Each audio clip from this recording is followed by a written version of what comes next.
Alice's Adventures in Wonderland by Lewis Carroll. Chapter 1. Down the Rabbit Hole. Alice was beginning to get very tired of sitting by her sister on the bank and of having nothing to do.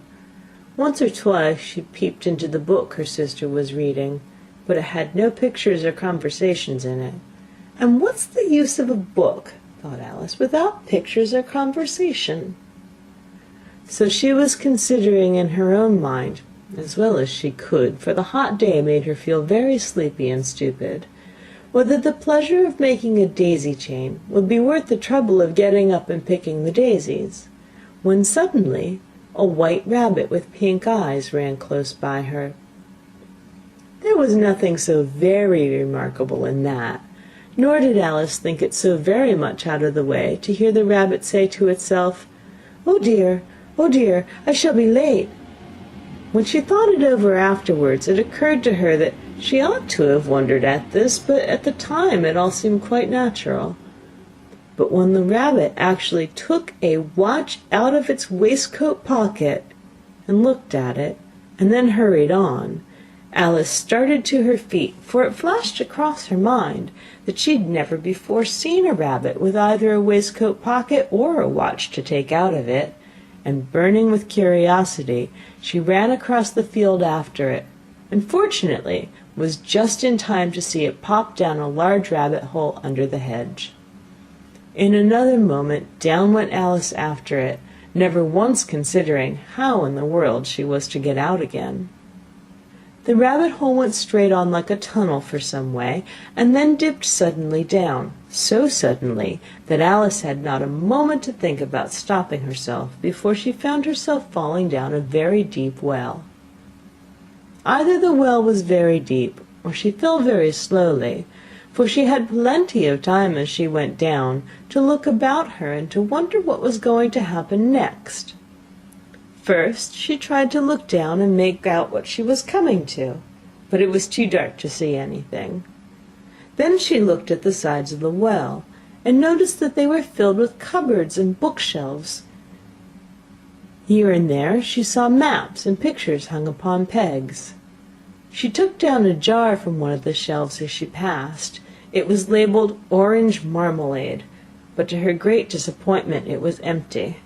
She did not like to drop the jar for fear of killing somebody, so she managed to put it into one of the cupboards as she fell past it. "Well," thought Alice to herself, "after such a fall as this, I shall think nothing of tumbling downstairs. How brave they'll all think me at home! Why, I wouldn't say anything about it even if I fell off the top of a house," which was very likely true. Down, down, down. Would the fall never come to an end? "I wonder how many miles I've fallen by this time," she said aloud. "I must be getting somewhere near the center of the earth. Let me see, that would be 4,000 miles down, I think." For you see, Alice had learnt several things of this sort in her lessons in the schoolroom, and though this was not a very good opportunity for showing off her knowledge, as there was no one to listen to her, still it was good practice to say it over. "Yes, that's about the right distance. But then I wonder what latitude or longitude I've got to." Alice had no idea what latitude was, or longitude either, but thought they were nice grand words to say. Presently she began again. "I wonder if I shall fall right through the earth. How funny it'll seem to come out among the people that walk with their heads downward. The antipathies, I think." She was rather glad there was no one listening this time, as it didn't sound at all the right word. "But I shall have to ask them what the name of the country is, you know. Please, ma'am, is this New Zealand or Australia?" And she tried to curtsy as she spoke. Fancy curtsying as you're falling through the air. Do you think you could manage it? "And what an ignorant little girl she'll think me for asking. No, it'll never do to ask. Perhaps I shall see it written up somewhere." Down, down, down. There was nothing else to do, so Alice soon began talking again. "Dinah'll miss me very much tonight, I should think." Dinah was the cat. I hope they'll remember her saucer of milk at tea time. Dinah, my dear, I wish you were down here with me. There are no mice in the air, I'm afraid, but you might catch a bat, and that's very like a mouse, you know. But do cats eat bats, I wonder?"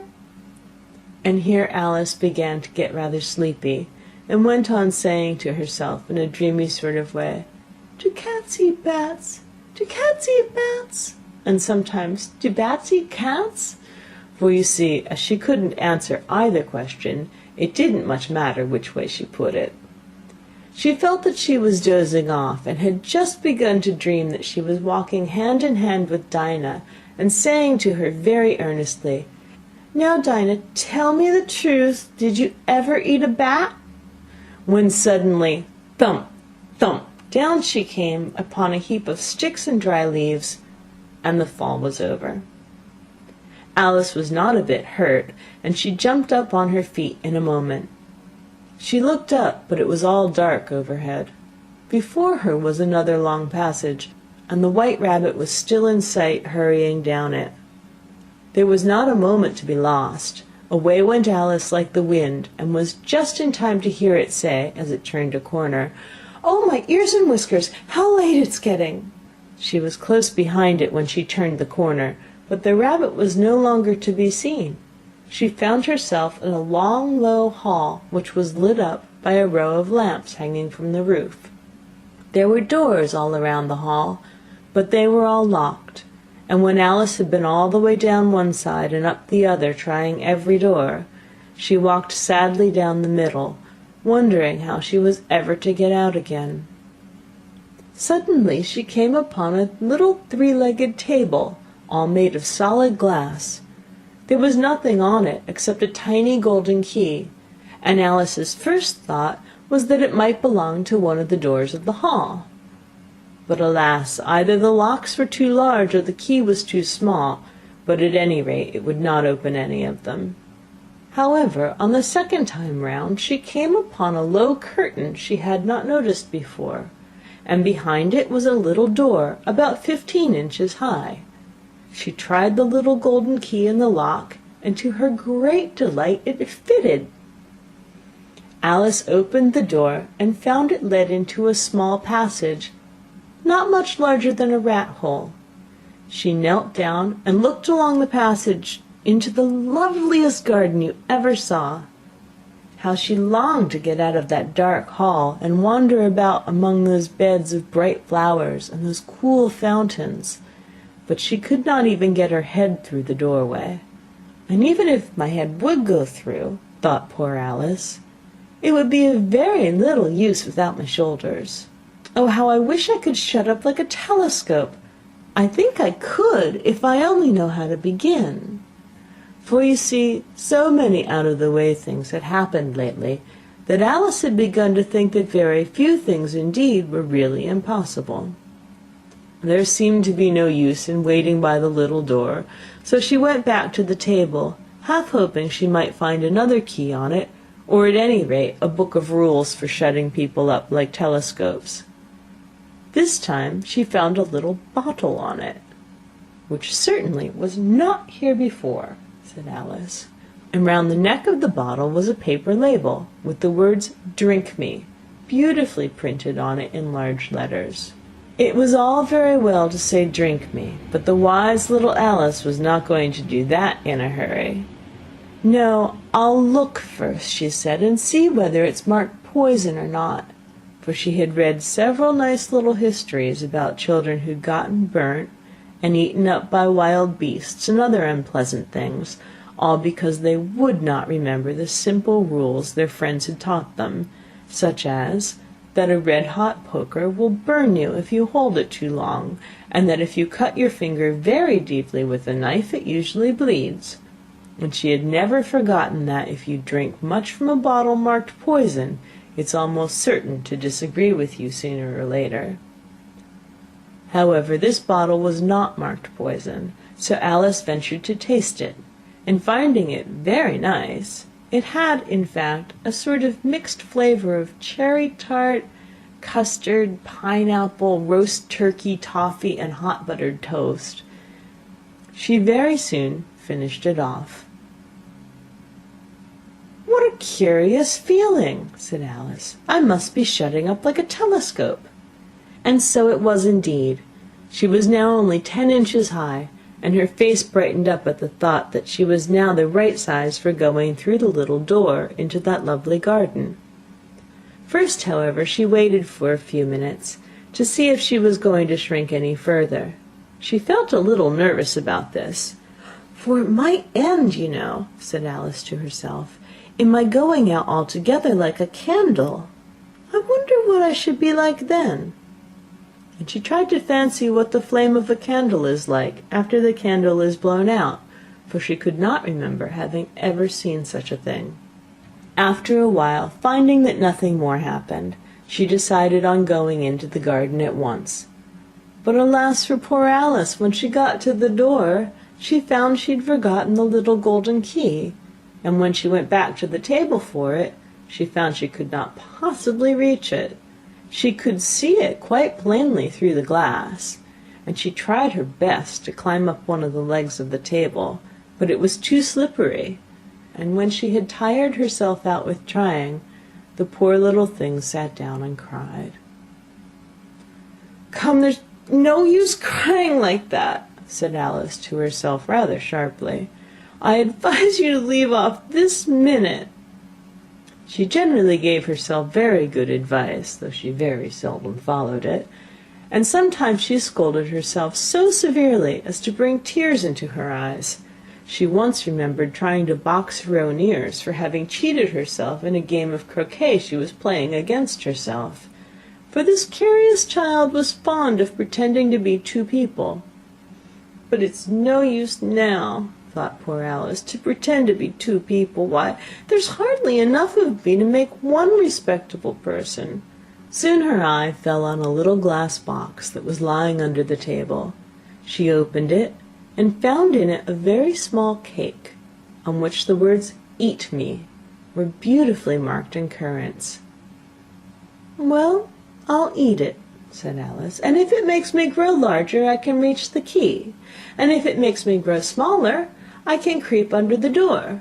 So either way I'll get into the garden, and I don't care which happens." She ate a little bit, and said anxiously to herself, "Which way? Which way?" holding her hand on the top of her head to feel which way it was growing, and she was quite surprised to find that she remained the same size. To be sure, this generally happens when one eats cake, but Alice had gotten so much into the way of expecting nothing but out-of-the-way things to happen, that it seemed quite dull and stupid for life to go on in the common way. So she set to work, and very soon finished off the cake. Chapter 2. The Pool of Tears. "Curiouser and curiouser," cried Alice. She was so much surprised that for the moment she quite forgot how to speak good English. "Now I'm opening out like the largest telescope that ever was. Goodbye, feet." For when she looked down at her feet, they seemed to be almost out of sight, they were getting so far off. "Oh, my poor little feet! I wonder who will put on your shoes and stockings for you now, dears. I'm sure I shan't be able to. I shall be a great deal too far off to trouble myself about you.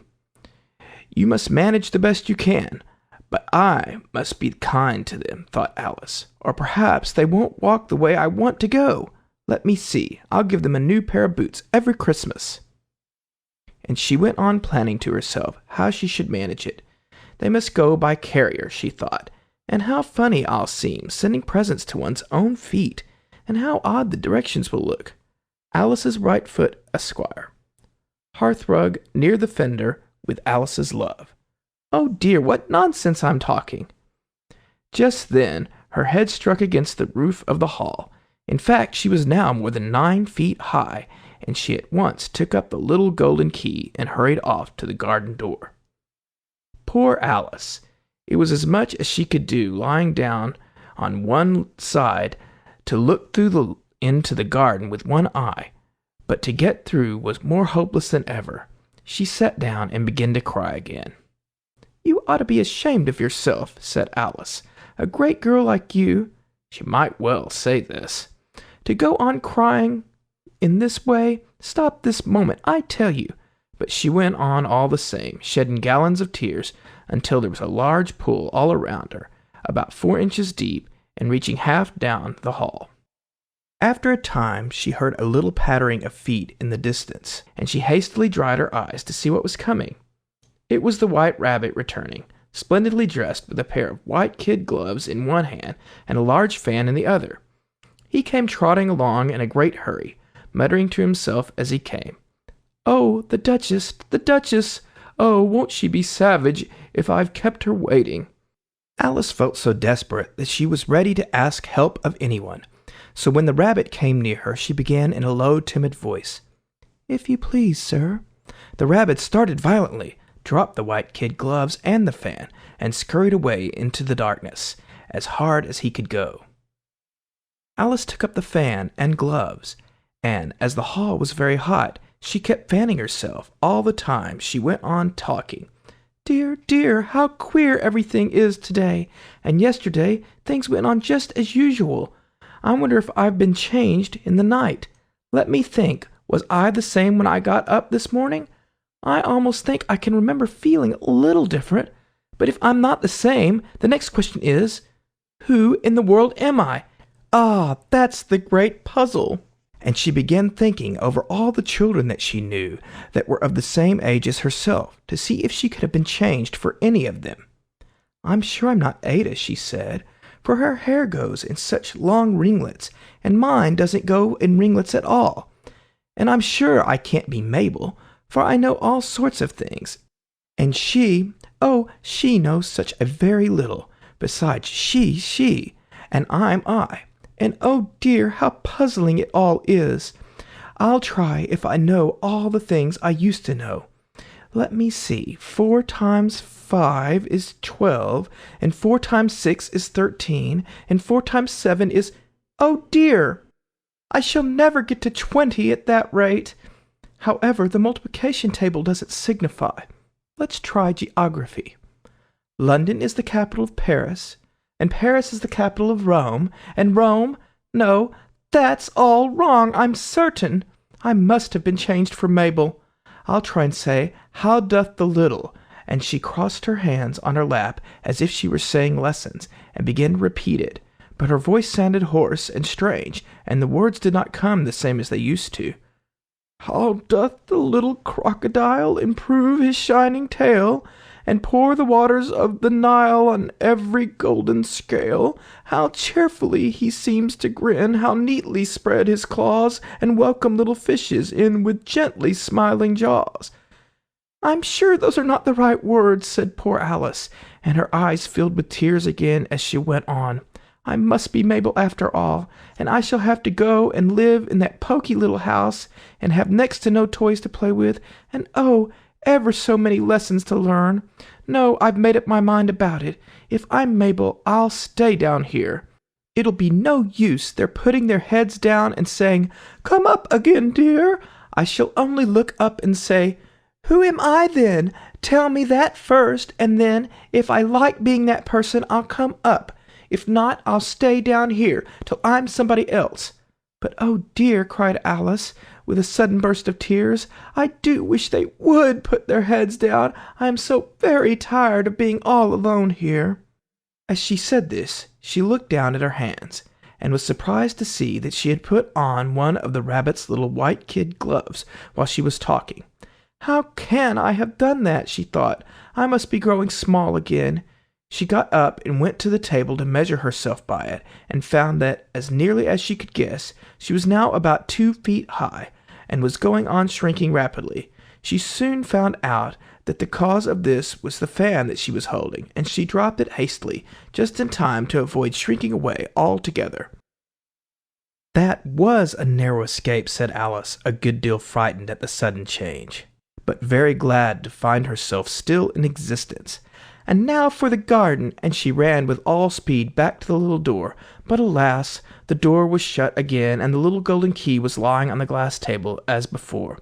And things are worse than ever, thought the poor child, for I never was so small as this before, never, and I declare it's too bad that it is. As she said these words, her foot slipped, and in another moment, splash! She was up to her chin in salt water. Her first idea was that she had somehow fallen into the sea. "And in that case, I can go back by railway," she said to herself. Alice had been to the seaside once in her life, and had come to the general conclusion that wherever you go on the English coast, you find a number of bathing machines in the sea, some children digging in the sand with wooden spades, then a row of lodging-houses, and behind them a railway station. However, she soon made out that she was in a pool of tears, which she had wept when she was 9 feet high. "I wish I hadn't cried so much," said Alice, as she swam about, trying to find her way out. "I shall be punished for it now, I suppose, by being drowned in my own tears. That will be a queer thing, to be sure. However, everything is queer today." Just then she heard something splash about in the pool a little way off, and she swam nearer to make out what it was. At first she thought it must be a walrus or hippopotamus, but then she remembered how small she was now, and she soon made out that it was only a mouse that had slipped in like herself. "Would it be of any use now," thought Alice, "to speak to this mouse? Everything is so out of the way down here that I should think very likely it can talk. At any rate, there's no harm in trying." So she began, "Oh, Mouse, do you know the way out of this pool? I am very tired of swimming about here. Oh, Mouse!" Alice thought this must be the right way of speaking to a mouse. She had never done such a thing before, but she remembered having seen her brother's Latin grammar, a mouse of a mouse, to a mouse, oh mouse. The mouse looked at her rather inquisitively, and seemed to her to wink with one of its little eyes, but it said nothing. "Perhaps it doesn't understand English," thought Alice. "I dare say it's a French mouse, come over with William the Conqueror." With all her knowledge of history, Alice had no clear notion how long ago anything had happened. So she began again, "Où est mon chat?" which was the first sentence in her French lesson book. The mouse gave a sudden leap out of the water and seemed to quiver all over with fright. "Oh, I beg your pardon," cried Alice hastily, afraid that she had hurt the poor animal's feelings. "I quite forgot you don't like cats." "Not like cats?" cried the mouse in a shrill, passionate voice. "Would you like cats if you were me?" "Well, perhaps not," said Alice in a soothing tone. "Don't be angry about it. And yet I wish I could show you our cat, Dinah. I think you'd take a fancy to cats if you could only see her. She's such a dear, quiet thing," Alice went on half to herself, as she swam lazily about in the pool.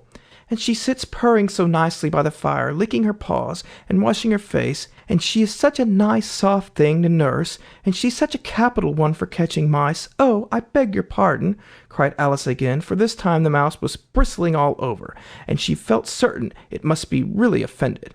"We won't talk about her any more, if you'd rather not." "We, indeed!" cried the mouse, who was trembling down to the end of his tail. "As if I would talk on such a subject. Our family always hated cats. Nasty, low, vulgar things. Don't let me hear the name again." "I won't indeed," said Alice, in a great hurry to change the subject of conversation. "And you, are you fond of dogs?" The mouse did not answer, so Alice went on eagerly. "There is such a nice little dog near our house I should like to show you.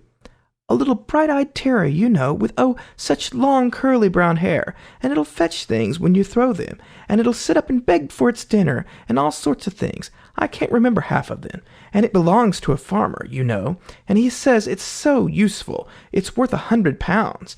He says it kills all the rats and—" "Oh, dear!" cried Alice in a sorrowful tone. "I'm afraid I've offended again." For the mouse was swimming away from her as hard as it could go, and making quite a commotion in the pool as it went.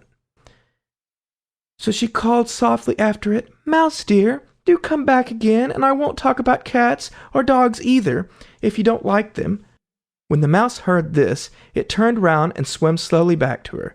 Its face was quite pale, with passion, Alice thought, and it said in a low, trembling voice, "Let us get to the shore, and then I'll tell you my history, and you'll understand why it is that I hate cats and dogs." It was high time to go, for the pool was getting quite crowded with birds and animals that had fallen into it. There was a duck and a dodo, a lory and an eaglet, and several other curious creatures.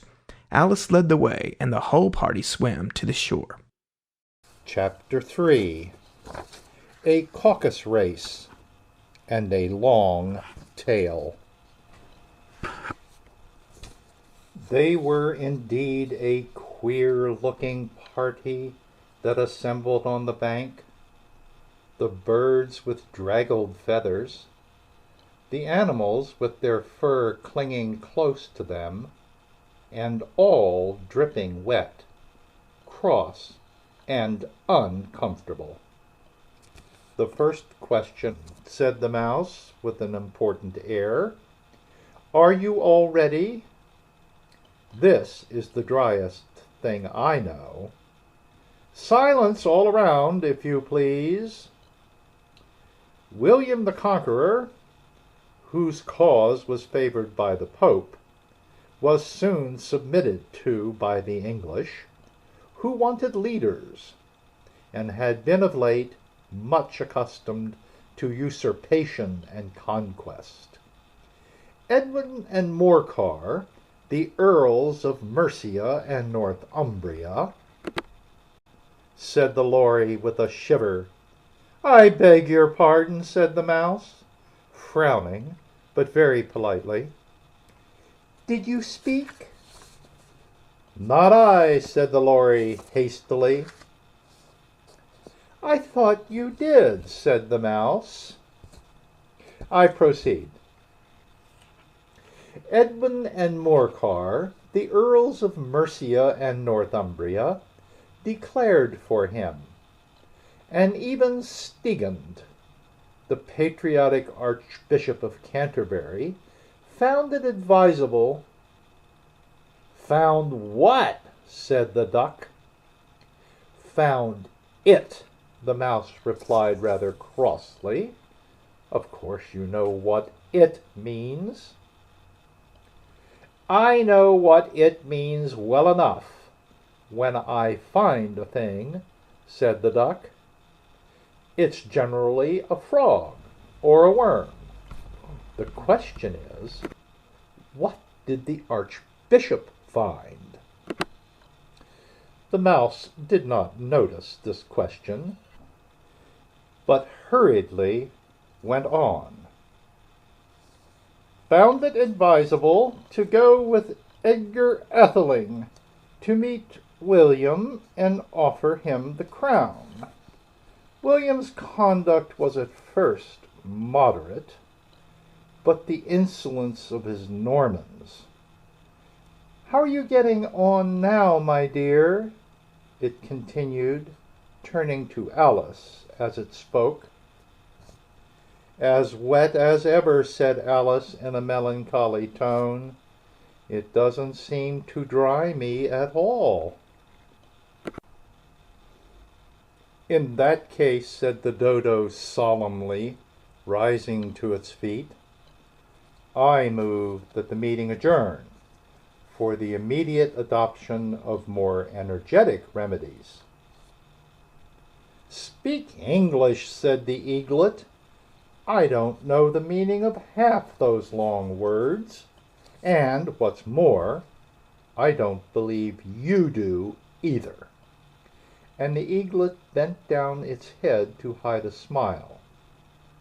Some of the other birds tittered audibly. "What I was going to say," said the Dodo in an offended tone, "was that the best thing is to get us dry would be a caucus race." "What is a caucus race?" said Alice. Not that she wanted much to know, but the Dodo had paused, as if it thought that somebody ought to speak, and no one else seemed inclined to say anything. "Why," said the Dodo, "the best way to explain it is to do it. And you might like to try the thing yourself some winter day." I will tell you how the dodo managed it. First, it marked out a race course in a sort of circle. The exact shape doesn't matter, it said. And then all the party were placed along the course, here and there. There was no 1, 2, 3, and away, but they began running when they liked, and left off when they liked, so that it was not easy to know when the race was over. However, when they had been running half an hour or so, and were quite dry again, the dodo suddenly called out, "The race is over!" And they all crowded round it, panting and asking, "But who has won?" This question the dodo could not answer without a great deal of thought, and it sat for a long time with one finger pressed upon its forehead, the position in which you usually see Shakespeare in the pictures of him, while the rest waited in silence. At last the dodo said, "Everybody has won, and all must have prizes." "But who is to give the prizes?" quite a chorus of voices asked. "Why, she, of course," said the dodo, pointing to Alice with one finger, and the whole party at once crowded round her, calling out in a confused way, "Prizes! Prizes!" Alice had no idea what to do, and in despair she put her hand in her pocket and pulled out a box of comfits. Luckily the salt water had not got into it, and handed them round as prizes. There was exactly one apiece all round. But she must have a prize herself, you know," said the mouse. "Of course," the dodo replied very gravely. "What else have you got in your pocket?" he went on, turning to Alice. "Only a thimble," said Alice sadly. "Hand it over here," said the dodo. Then they all crowded round her once more, while the dodo solemnly presented the thimble, saying, "We beg your acceptance of this elegant thimble," and, when it had finished this short speech, they all cheered.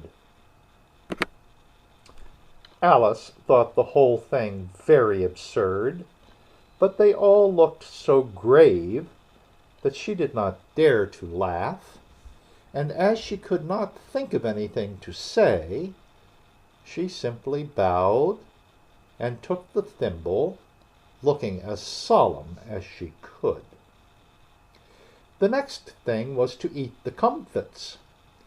This caused some noise and confusion, as the large birds complained that they could not taste theirs, and the small ones choked and had to be patted on the back.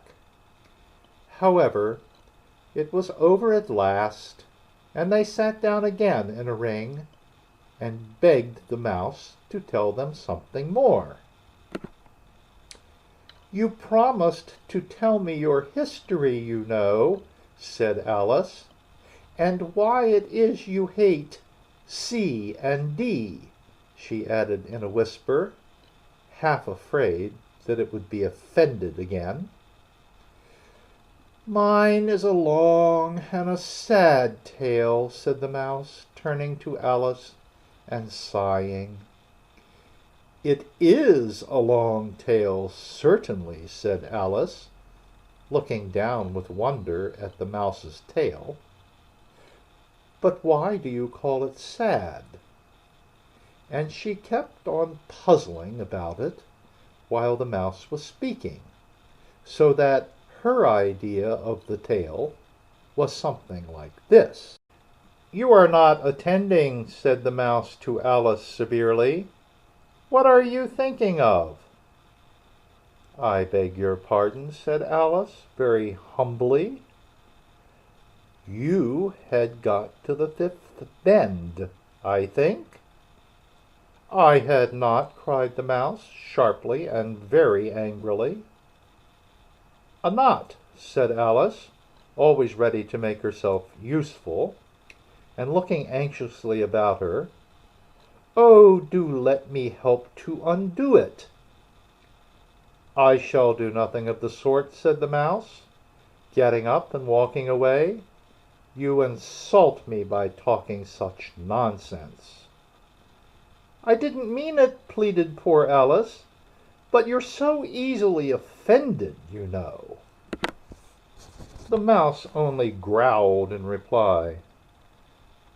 "Please come back and finish your story," Alice called after it, and the others all joined in chorus. "Yes, please do." But the mouse only shook its head impatiently and walked a little quicker. "What a pity it wouldn't stay," sighed the Lory, as soon as it was quite out of sight, and an old crab took the opportunity of saying to her daughter, "Ah, my dear, let this be a lesson to you never to lose your temper." "Hold your tongue, Ma," said the young crab a little snappishly. "You're enough to try the patience of an oyster." "Oh, I wish I had our Dinah here, I know I do," said Alice aloud, addressing nobody in particular.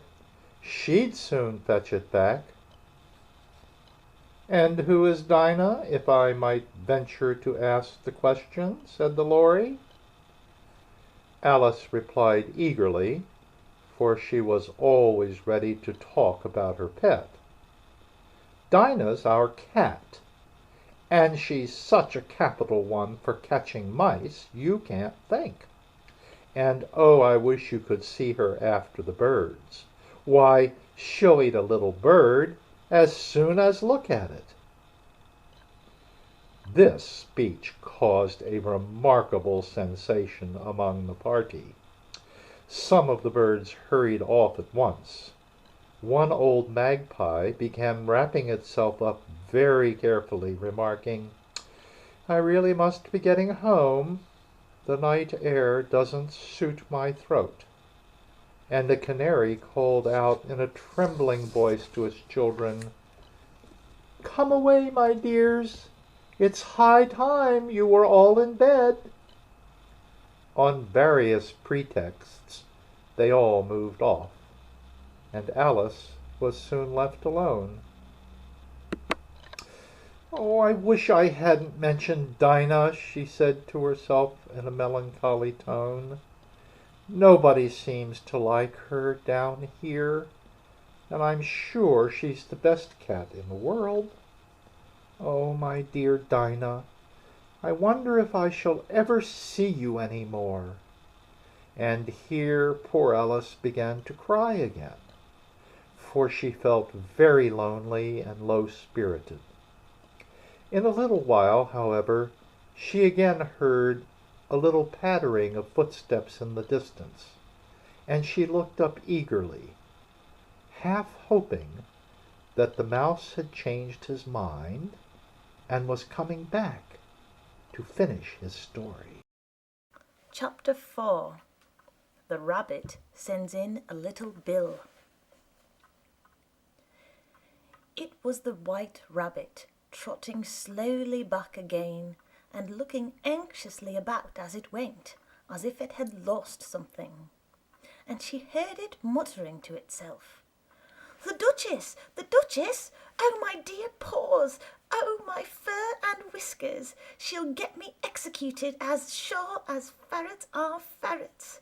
Where can I have dropped them, I wonder?" Alice guessed in a moment that it was looking for the fan and the pair of white kid gloves, and she very good-naturedly began hunting about for them. But they were nowhere to be seen. Everything seemed to have changed since her swim in the pool, and the great hall with the glass table and the little door had vanished completely. Very soon the rabbit noticed Alice as she went hunting about, and called out to her in an angry tone, "Why, Marianne, what are you doing out here?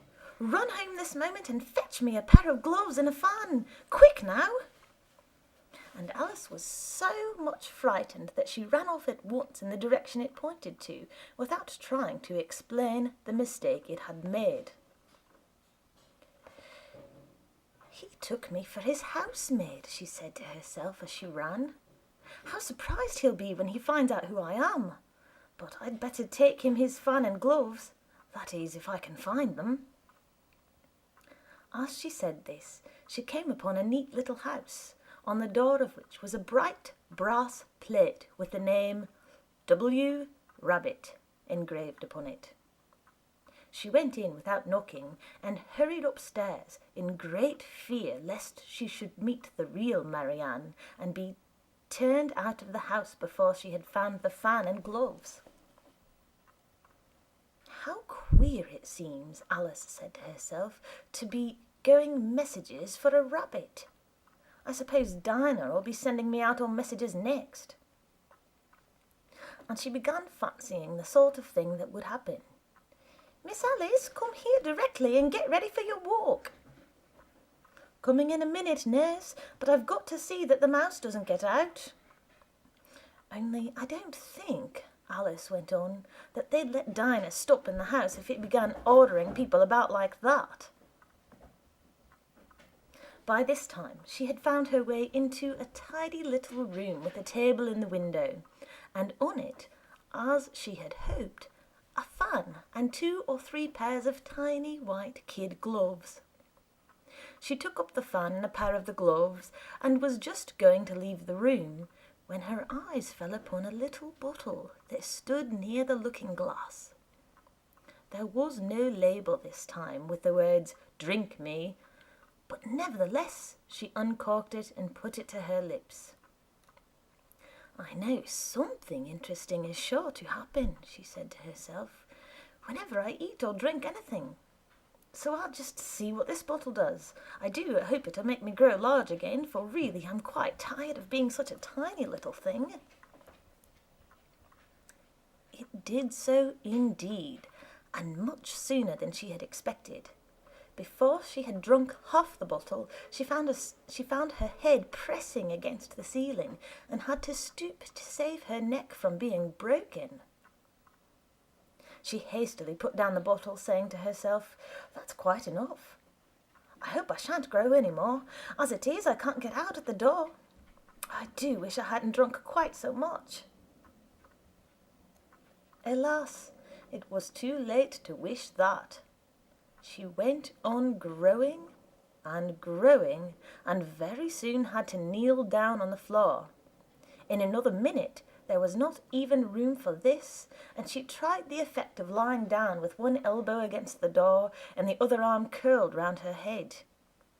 Still she went on growing, and, as a last resource, she put one arm out the window and one foot up the chimney, and said to herself, "Now I can do no more, whatever happens. What will become of me?" Luckily for Alice, the little magic bottle had now had its full effect, and she grew no larger. Still, it was very uncomfortable, and as there seemed to be no sort of chance of her ever getting out of the room again, no wonder she felt unhappy. It was much pleasanter at home, thought poor Alice, when one wasn't always growing larger and smaller and being ordered about by mice and rabbits. I almost wish I hadn't gone down that rabbit hole, and yet it's rather curious, you know, this sort of life. I do wonder what can have happened to me. When I used to read fairy tales, I fancied that kind of thing never happened, and now here I am in the middle of one. There ought to be a book written about me, that there ought. And when I grow up, I'll write one. But I'm grown up now, she added in a sorrowful tone. At least there's no room to grow up any more here. But then, thought Alice, shall I never get any older than I am now? That'll be a comfort, one way, never to be an old woman. But then, always to have lessons to learn. Oh, I shouldn't like that. Oh, you foolish Alice, she answered herself. How can you learn lessons in here? Why, there's hardly room for you, and no room at all for any lesson books. And so she went on, taking first one side, then the other, and making quite a conversation of it altogether. But after a few minutes she heard a voice outside, and stopped to listen. "Marianne, Marianne," said the voice, "fetch me my gloves this moment." Then came a little pattering of feet on the stairs. Alice knew it was the rabbit coming to look for her, and she trembled till she shook the house, quite forgetting that she was now about 1,000 times as large as the rabbit, and had no reason to be afraid of it. Presently the rabbit came up to the door and tried to open it. But as the door opened inwards and Alice's elbow was pressed hard against it, that attempt proved a failure.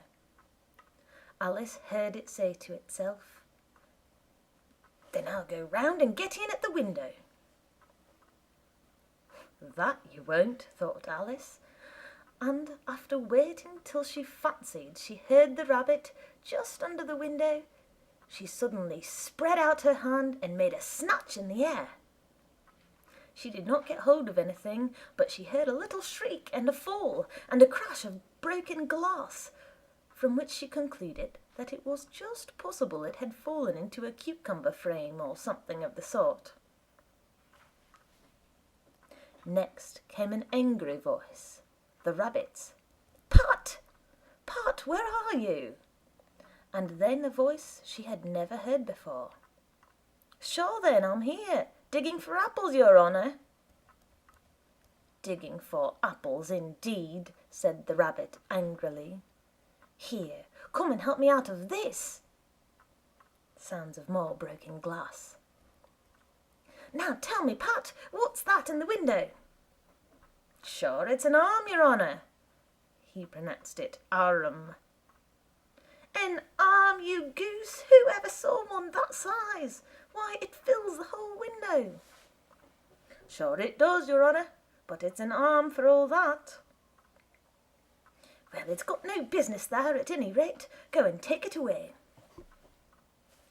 There was a long silence after this, and Alice could only hear whispers now and then, such as, "Sure, I don't like it, your honour, at all, at all." "Do as I tell you, you coward." And at last she spread out her hand again and made another snatch in the air. This time there were 2 little shrieks and more sounds of breaking glass. What a number of cucumber frames there must be, thought Alice. I wonder what they'll do next.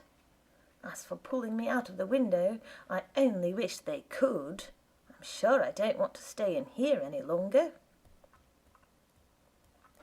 She waited for some time without hearing anything more. At last came a rumbling of little cartwheels and the sound of a good many voices all talking together. She made out the words. "Where's the other ladder? Why, I hadn't thought to bring but one. Bill's got the other." "Bill, fetch it here, lad. Here, put 'em up at the corner." "No, tie 'em together first. They don't reach half high enough yet." "Oh, they'll do well enough. Don't be particular. Here, Bill, catch hold of this rope. Will the roof break?" "Mind that loose slat."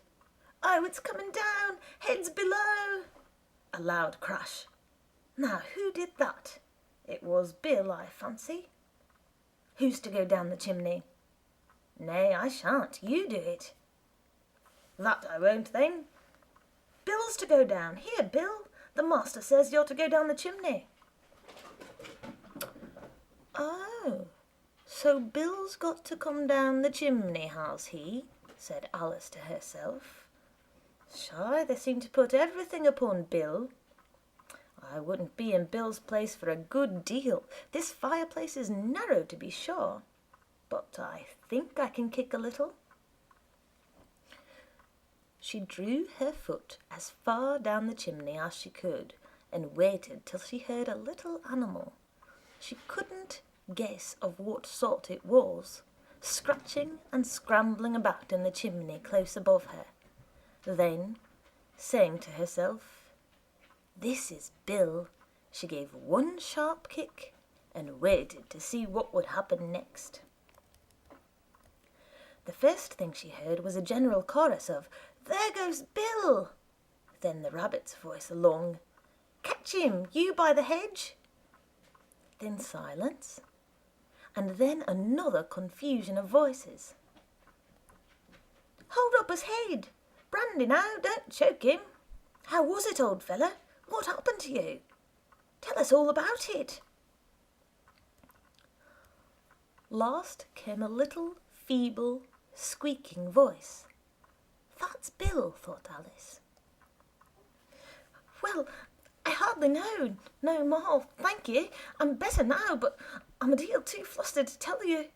All I know is something comes at me like a jack-in-the-box, and up I goes like a skyrocket." "So you did, old fella," said the others. "We must burn the house down," said the rabbit's voice, and Alice called out as loud as she could, "If you do, I'll set Dinah at you." There was a deadly silence instantly, and Alice thought to herself, "I wonder what they will do next. If they had any sense, they'd take the roof off." After a minute or two, they began moving about again, and Alice heard the rabbit say, "A barrowful will do, to begin with." "A barrowful of what?" thought Alice. But she had not long to doubt, for the next moment a shower of little pebbles came rattling in at the window, and some of them hit her in the face. "I'll put a stop to this," she said to herself, and shouted out, "You'd better not do that again," which produced another dead silence. Alice noted with some surprise that the pebbles were all turning into little cakes as they lay on the floor, and a bright idea came into her head.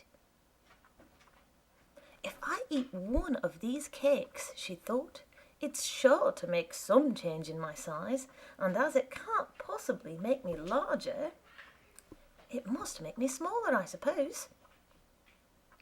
So she swallowed one of the cakes and was delighted to find that she began shrinking directly. As soon as she was small enough to get through the door, she ran out of the house and found quite a crowd of little animals and birds waiting outside. The poor little lizard, Bill, was in the middle, being held up by 2 guinea pigs, who were giving it something out of a bottle.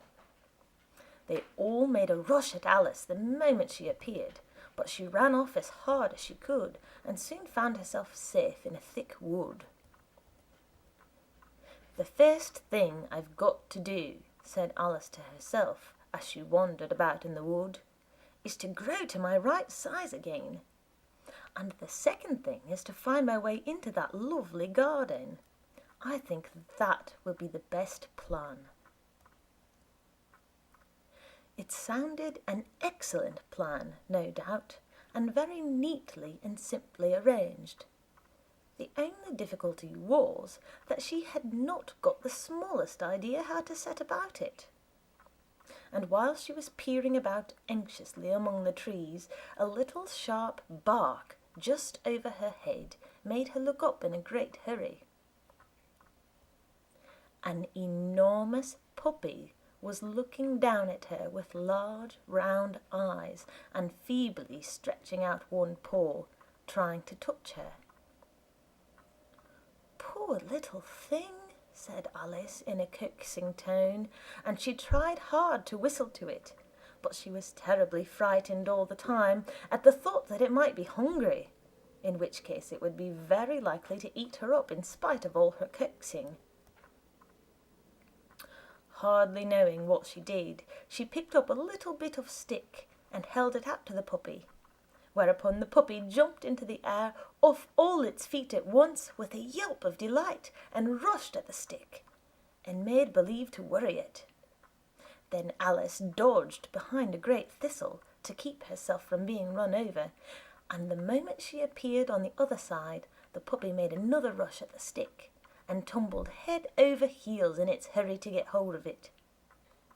Then Alice, thinking it was very like having a game of play with a cart horse, and expecting every moment to be trampled under its feet, ran round the thistle again. Then the puppy began a series of short charges at the stick, running a very little way forwards each time and a long way back, and barking hoarsely all the while, till at last it sat down a good way off, panting, with its tongue hanging out of his mouth, and its great eyes half shut. This seemed to Alice a good opportunity for making her escape, so she set off at once and ran till she was quite tired and out of breath, and till the puppy's bark sounded quite faint in the distance. "And yet what a dear little puppy it was," said Alice, as she leant against a buttercup to rest herself and fanned herself with one of the leaves. "I should have liked teaching it tricks very much if I'd only been the right size to do it. Oh dear, I'd nearly forgotten that I've got to grow up again. Let me see, how is this to be managed? I suppose I ought to eat or drink something or other, but the great question is, what?" The great question certainly was, what? Alice looked all round her at the flowers and the blades of grass, but she did not see anything that looked like the right thing to eat or drink under the circumstances. There was a large mushroom growing near her, about the same height as herself, and when she had looked under it, and on both sides of it, and behind it, it occurred to her that she might as well look and see what was on top of it. She stretched herself up on tiptoe and peeped over the edge of the mushroom, and her eyes immediately met those of a large caterpillar that was sitting on the top with its arms folded, quietly smoking a long hookah, and taking not the smallest notice of her or of anything else. Chapter 5. Advice from a Caterpillar. The caterpillar and Alice looked at each other for some time in silence. At last the caterpillar took the hookah out of its mouth and addressed her in a languid, sleepy voice. "Who are you?" said the caterpillar. This was not an encouraging opening for a conversation. Alice replied, rather shyly, I hardly know, sir, just at present. At least, I know who I was when I got up this morning, but I think I must have been changed several times since then." "What do you mean by that?" said the caterpillar sternly. "Explain yourself." "I can't explain myself, I'm afraid, sir," said Alice, "because I'm not myself, you see." "I don't see," said the caterpillar. "I'm afraid I can't put it more clearly," Alice replied, very politely, "for I can't understand it myself to begin with, and being so many different sizes in a day is very confusing."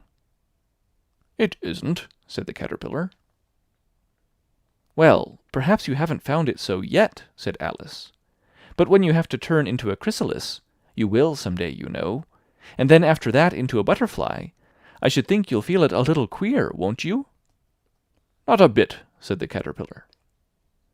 "Well, perhaps your feelings may be different," said Alice. All I know is, it would feel very queer to me."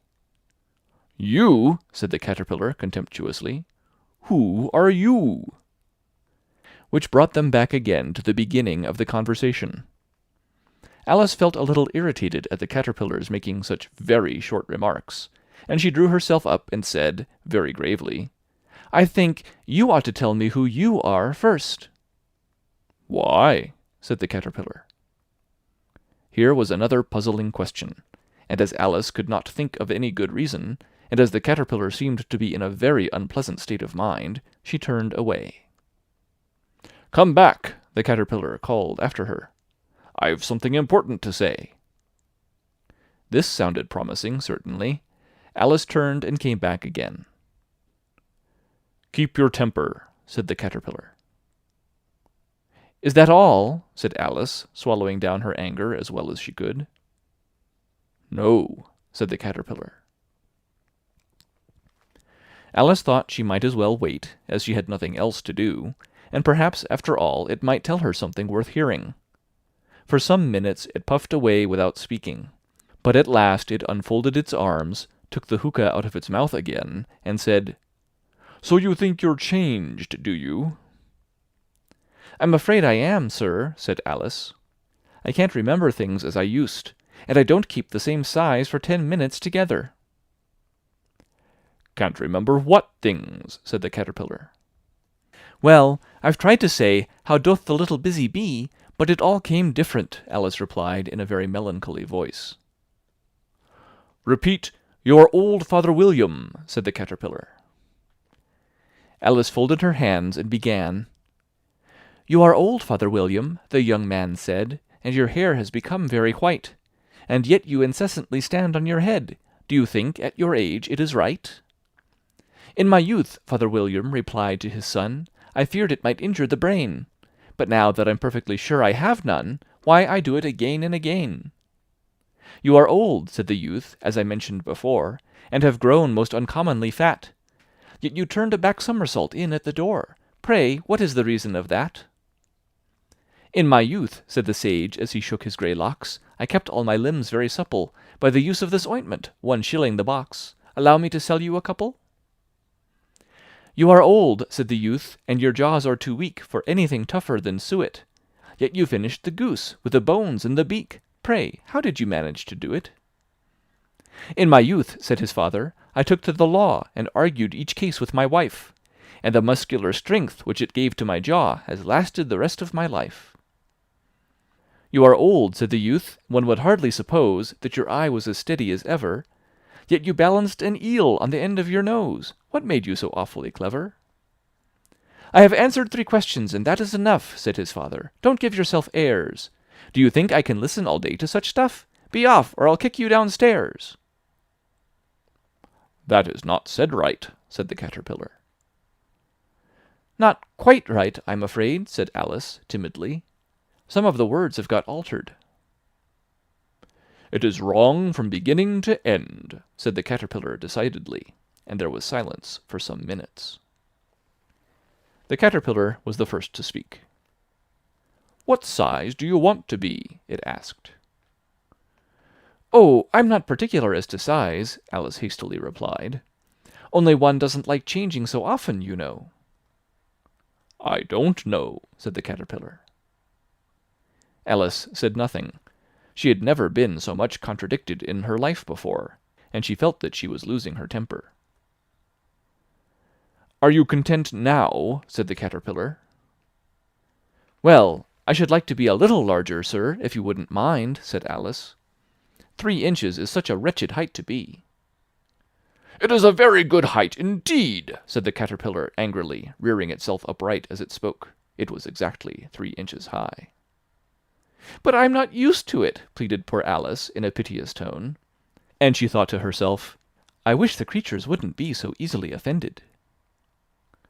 "You'll get used to it in time," said the caterpillar, and it put the hookah into its mouth and began smoking again. This time Alice waited patiently until it chose to speak again.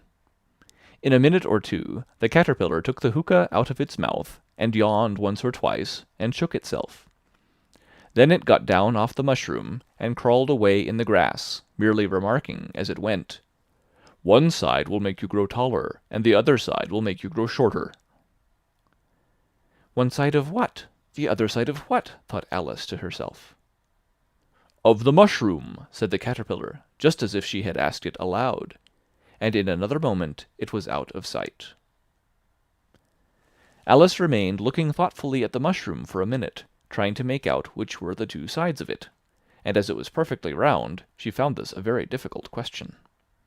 However, at last she stretched her arms round it as far as they would go, and broke off a bit of the edge with each hand. "And now, which is which?" she said to herself, and nibbled a little of the right-hand bit to try the effect.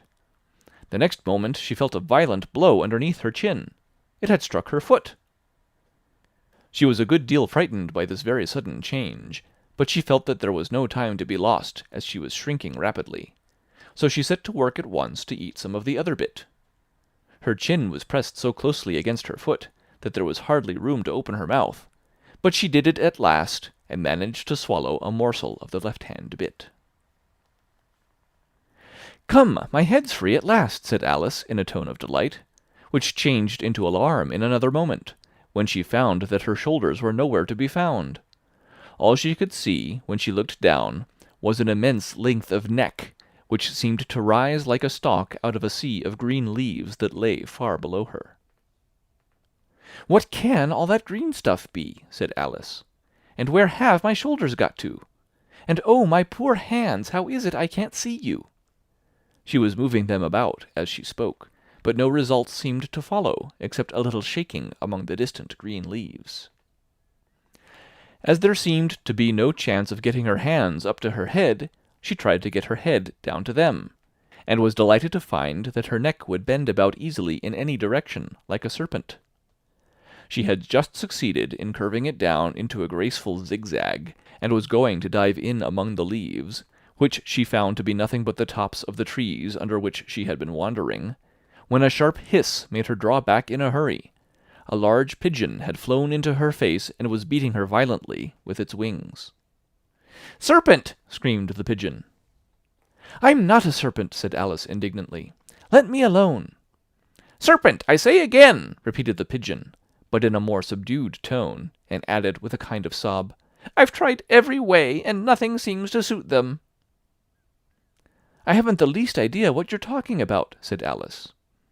"I've tried the roots of trees, and I've tried banks, and I've tried hedges," the pigeon went on without attending to her. "But those serpents, there's no pleasing them." Alice was more and more puzzled, but she thought there was no use in saying anything more till the pigeon had finished. "As if it wasn't trouble enough hatching the eggs," said the pigeon, "but I must be on the lookout for serpents night and day. Why, I haven't had a wink of sleep these 3 weeks." "I'm very sorry you've been annoyed," said Alice, who was beginning to see its meaning. "And just as I'd taken the highest tree in the wood," continued the pigeon, raising its voice to a shriek, "and just as I was thinking I should be free of them at last, they must needs come wriggling down from the sky. Ugh, serpent!" "But I'm not a serpent, I tell you," said Alice. I'm a... "Well, what are you?" said the pigeon. "I can see you're trying to invent something." I'm a little girl," said Alice, rather doubtfully, as she remembered the number of changes she had gone through that day. "A likely story indeed," said the pigeon in a tone of the deepest contempt. "I've seen a good many little girls in my time, but never one with such a neck as that. No, no, you're a serpent, and there's no use denying it. I suppose you'll be telling me next that you have never tasted an egg." "I have tasted eggs, certainly," said Alice, who was a very truthful child. "But little girls eat eggs quite as much as serpents do, you know." "I don't believe it," said the pigeon. "But if they do, why then they're a kind of serpent, that's all I can say."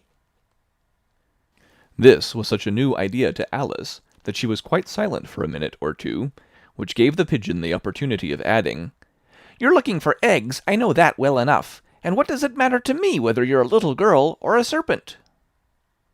"It matters a good deal to me," said Alice hastily, "but I'm not looking for eggs as it happens, and if I was I shouldn't want yours. I don't like them raw." "Well, be off then," said the pigeon in a sulky tone, as it settled down again into its nest. Alice crouched down among the trees as well as she could, for her neck kept getting entangled among the branches, and every now and then she had to stop and untwist it. After a while, she remembered that she still held the pieces of mushroom in her hands, and she set to work very carefully, nibbling first at one and then at the other, and growing sometimes taller and sometimes shorter, until she had succeeded in bringing herself down to her usual height. It was so long since she had been anything near the right size that it felt quite strange at first, but she got used to it in a few minutes and began talking to herself as usual.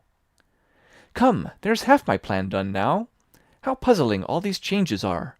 I'm never sure what I'm going to be from one minute to another. However, I've got back to my right size. The next thing is to get into that beautiful garden. How is that to be done, I wonder?" As she said this, she came suddenly upon an open place, with a little house in it about 4 feet high.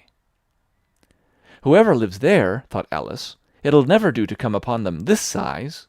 Why, I should frighten them out of their wits." So she began nibbling at the right-hand bit again, and did not venture to go near the house till she had brought herself down to 9 inches high. Chapter 6. Pig and Pepper. For a minute or two she stood looking at the house and wondering what to do next, when suddenly a footman in livery came running out of the wood. She considered him a footman because he was in livery, otherwise, judging by his face only, she would have called him a fish, and rapped loudly at the door with his knuckles. It was opened by another footman in livery with a round face and large eyes like a frog, and both footmen, Alice noticed, had powdered hair and curls all over their head.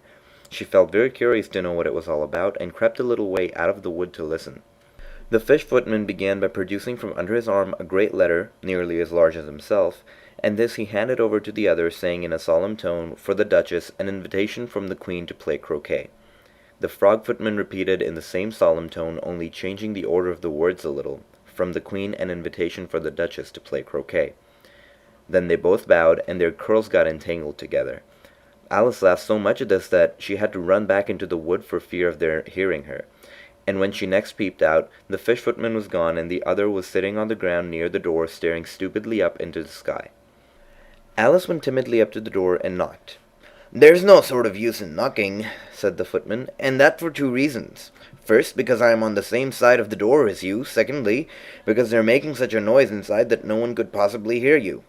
And certainly there was a most extraordinary noise going on within, a constant howling and sneezing, and every now and then a great crash as if a dish or a kettle had been broken to pieces. "Please then," said Alice, "how am I to get in?" "There might be some sense in your knocking," the footman went on without attending to her.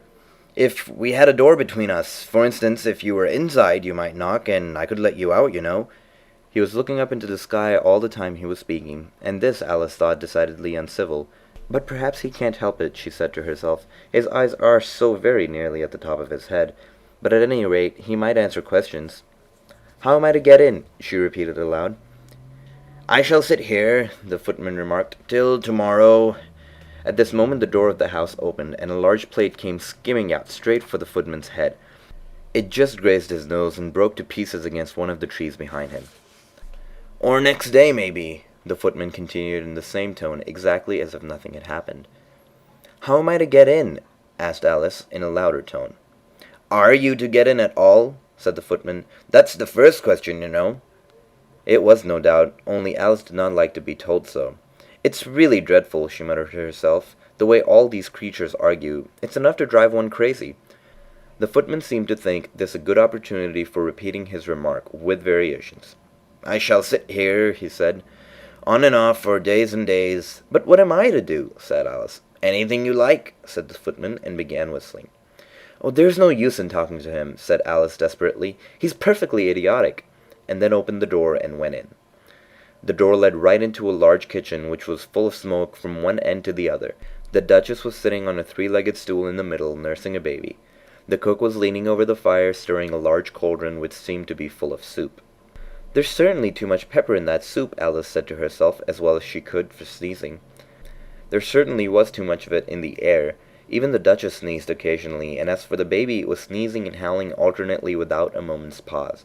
The only two creatures in the kitchen that did not sneeze were the cook and the large cat, which was laying on the hearth and grinning from ear to ear. "Please, would you tell me," said Alice a little timidly, for she was not quite sure whether it was good manners for her to speak first, "why your cat grins like that?" "It's a Cheshire cat," said the Duchess, "and that's why, pig!" She said the last word with such sudden violence that Alice quite jumped, but she saw in another moment that it was addressed to the baby, and not to her. So she took courage and went on again. "I didn't know that Cheshire cats always grinned. In fact, I didn't know that cats could grin." "They all can," said the Duchess, "and most of 'em do." "I don't know any that do," said Alice very politely, feeling quite pleased to have gotten into a conversation. "You don't know much," said the Duchess, "and that's a fact." Alice did not like at all the tone of this remark, and thought it would be as well to introduce some other subject of conversation. While she was trying to fix on one, the cook took the cauldron of soup off the fire and at once set to work throwing everything within her reach at the Duchess and the baby. The fire irons came first, then followed a shower of saucepans, plates, and dishes. The Duchess took no notice of them even when they hit her, and the baby was howling so much already that it was quite impossible to say whether the blows hurt it or not. "Oh, please mind what you're doing!" cried Alex, jumping up and down in agony of terror. "Oh, there goes his precious nose!" as an unusually large saucepan flew by and very nearly carried it off. "If everybody minded their own business," said the Duchess in a hoarse growl, "the world would go around a deal faster than it does." "Which would not be an advantage," said Alice, who felt very glad to get an opportunity of showing off a little of her knowledge. "Just think of what work it would make of her the day and night. You see, the Earth takes 24 hours to turn around on its axis." "Talking of axis," said the Duchess, "chop off her head." Alice glanced rather anxiously at the cook to see if she meant to take the hint, but the cook was busily stirring the soup, and seemed not to be listening. She went on again. 24 hours, I think, or is it 12? "Oh, don't bother me," said the Duchess. "I never could abide figures." And with this she began nursing the child again, singing a sort of lullaby to it as she did so, and giving a violent shake at the end of every line. "Speak roughly to your little boy, and beat him when he sneezes. He only does it to annoy, because he knows it teases." And then the chorus, in which the cook and the baby joined. "Wow, wow, wow." While the Duchess sang the second verse of the song, she kept tossing the baby violently up and down, and the poor little thing howled so that Alice could hardly hear the words. "I speak severely to my boy, and beat him when he sneezes, for he can thoroughly enjoy the pepper when he pleases." Wow, wow, wow. "Here, you might nurse it a bit if you like," the Duchess said to Alice, flinging the baby at her as she spoke.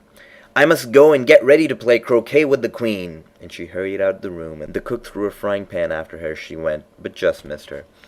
Alice caught the baby with some difficulty, as it was a queer-shaped little creature, and held out its arms and legs in all directions. "Just like a starfish," thought Alice.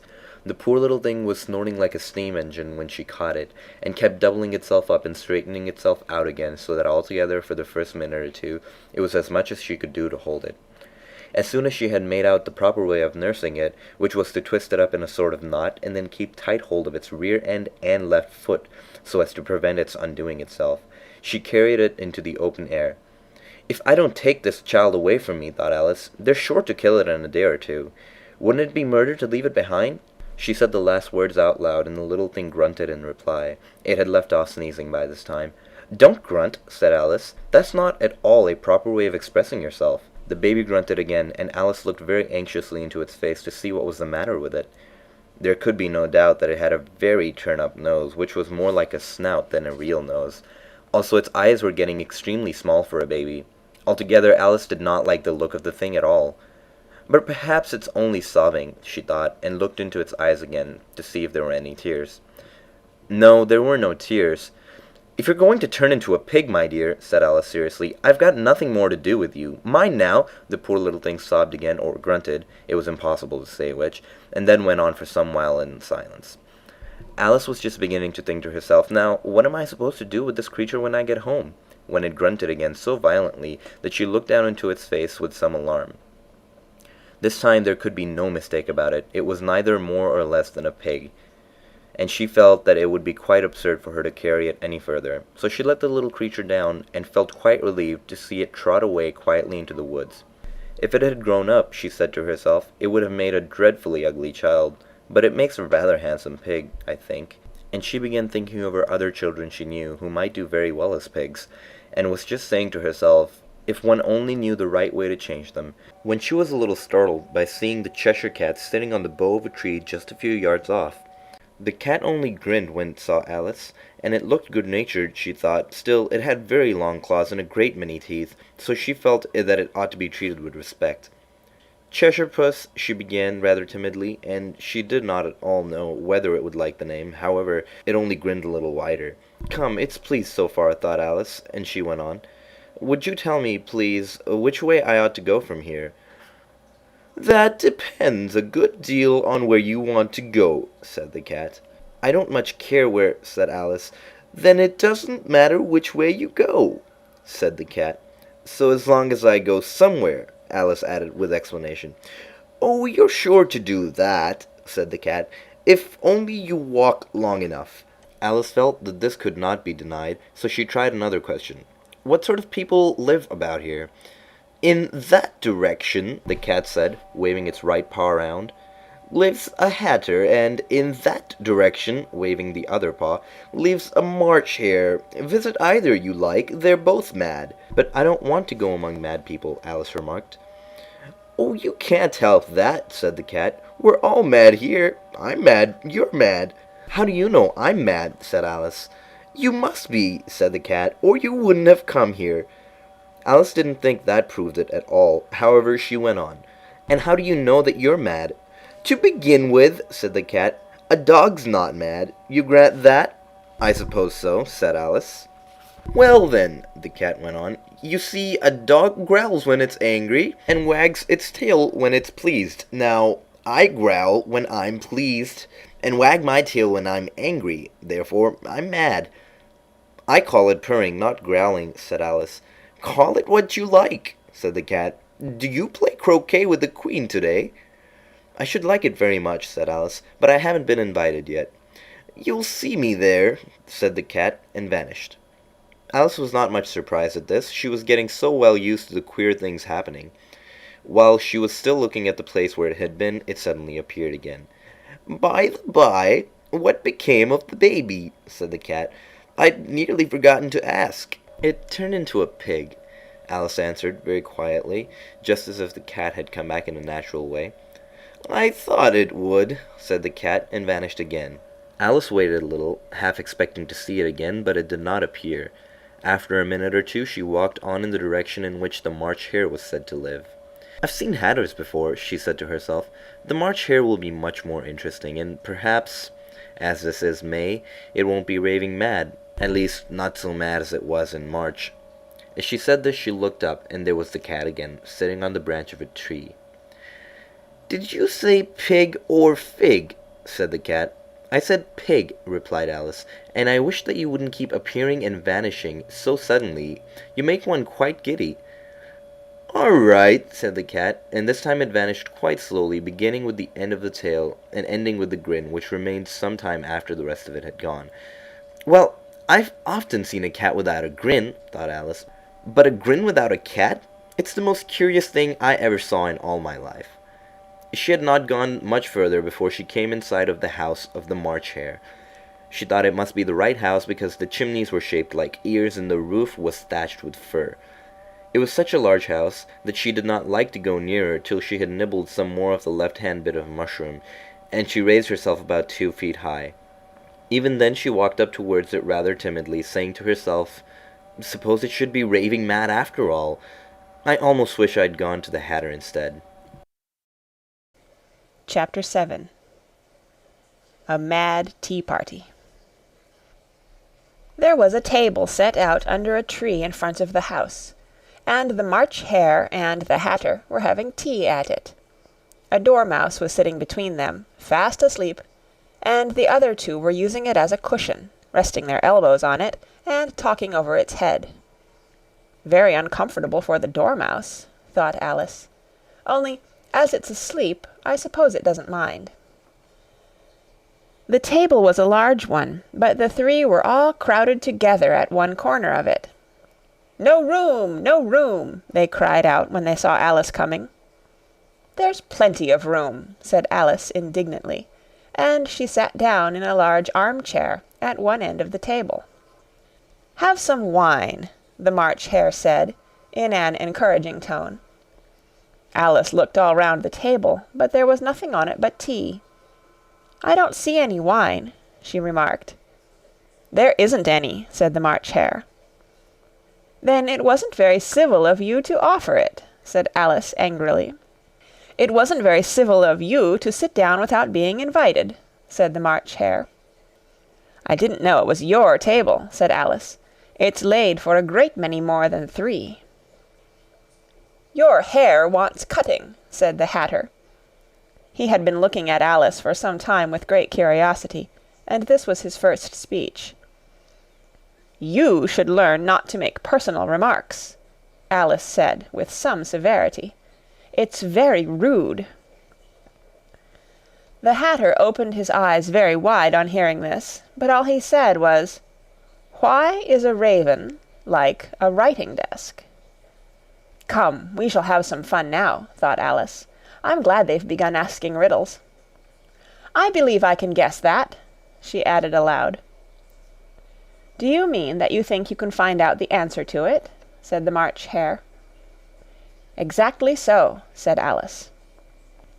"Then you should say what you mean," the March Hare went on. "I do," Alice hastily replied. At least, I mean what I say. That's the same thing, you know." "Not the same thing a bit," said the Hatter. "You might just as well say that I see what I eat is the same thing as I eat what I see." "You might just as well say," added the March Hare, "that I like what I get is the same thing as I get what I like." "You might just as well say," added the Dormouse, who seemed to be talking in his sleep, "that I breathe when I sleep is the same thing as I sleep when I breathe." "It is the same thing with you," said the Hatter, and here the conversation dropped, and the party sat silent for a minute while Alice thought over all she could remember about ravens and writing desks, which wasn't much. The Hatter was the first to break the silence. "What day of the month is it?" he said, turning to Alice.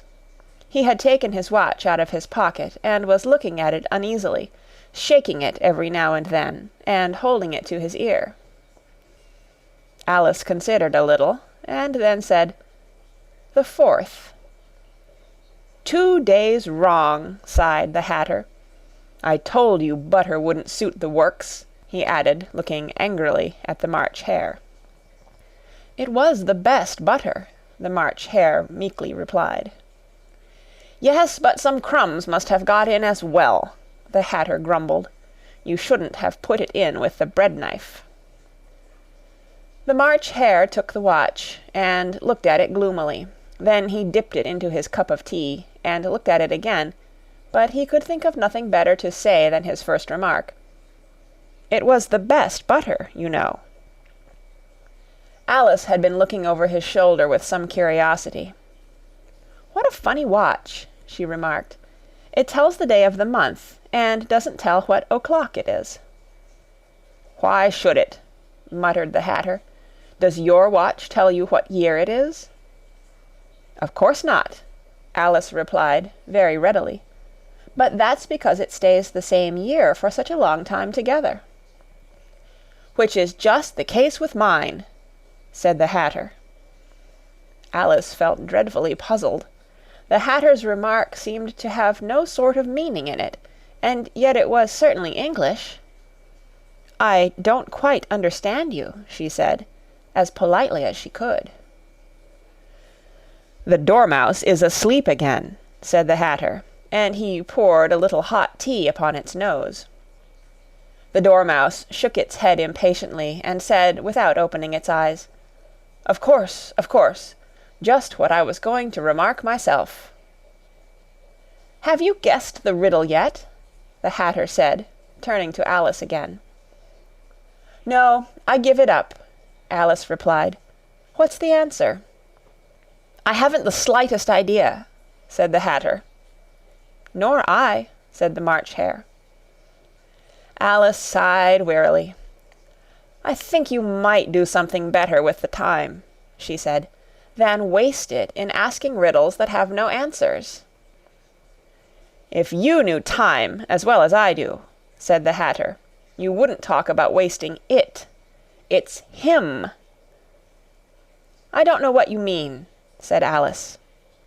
"Of course you don't," the Hatter said, tossing his head contemptuously. "I dare say you never even spoke to time." "Perhaps not," Alice cautiously replied. "But I know I have to beat time when I learn music."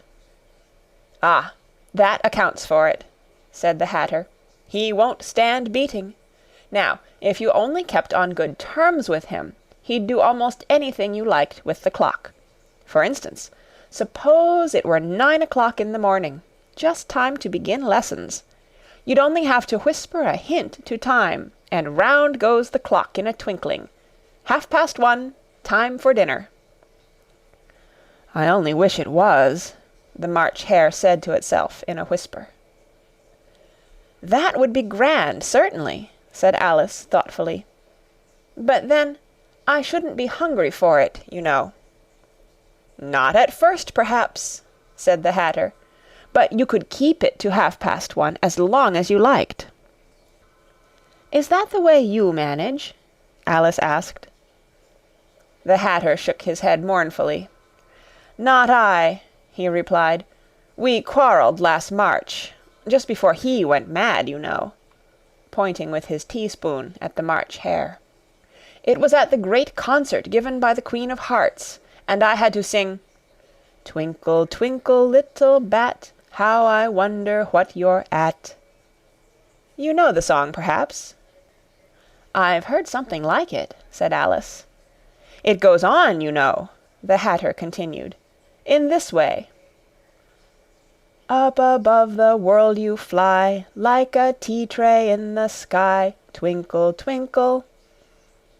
Here the Dormouse shook itself and began singing in its sleep, "Twinkle, twinkle, twinkle, twinkle," and went on so long that they had to pinch it to make it stop. "Well, I'd hardly finished the first verse," said the Hatter, "when the Queen jumped up and bawled out, 'He's murdering the time! Off with his head!'" "How dreadfully savage!" exclaimed Alice. "And ever since that," the Hatter went on in a mournful tone, "he won't do a thing I ask. It's always 6 o'clock now." A bright idea came into Alice's head. "Is that the reason so many tea things are put out here?" she asked. "Yes, that's it," said the Hatter with a sigh. "It's always tea time, and we've no time to wash the things between whiles." "Then you keep moving round, I suppose?" said Alice. "Exactly so," said the Hatter, "as the things get used up." "But what happens when you come to the beginning again?" Alice ventured to ask. "Suppose we change the subject," the March Hare interrupted, yawning. "I'm getting tired of this. I vote the young lady tells us a story."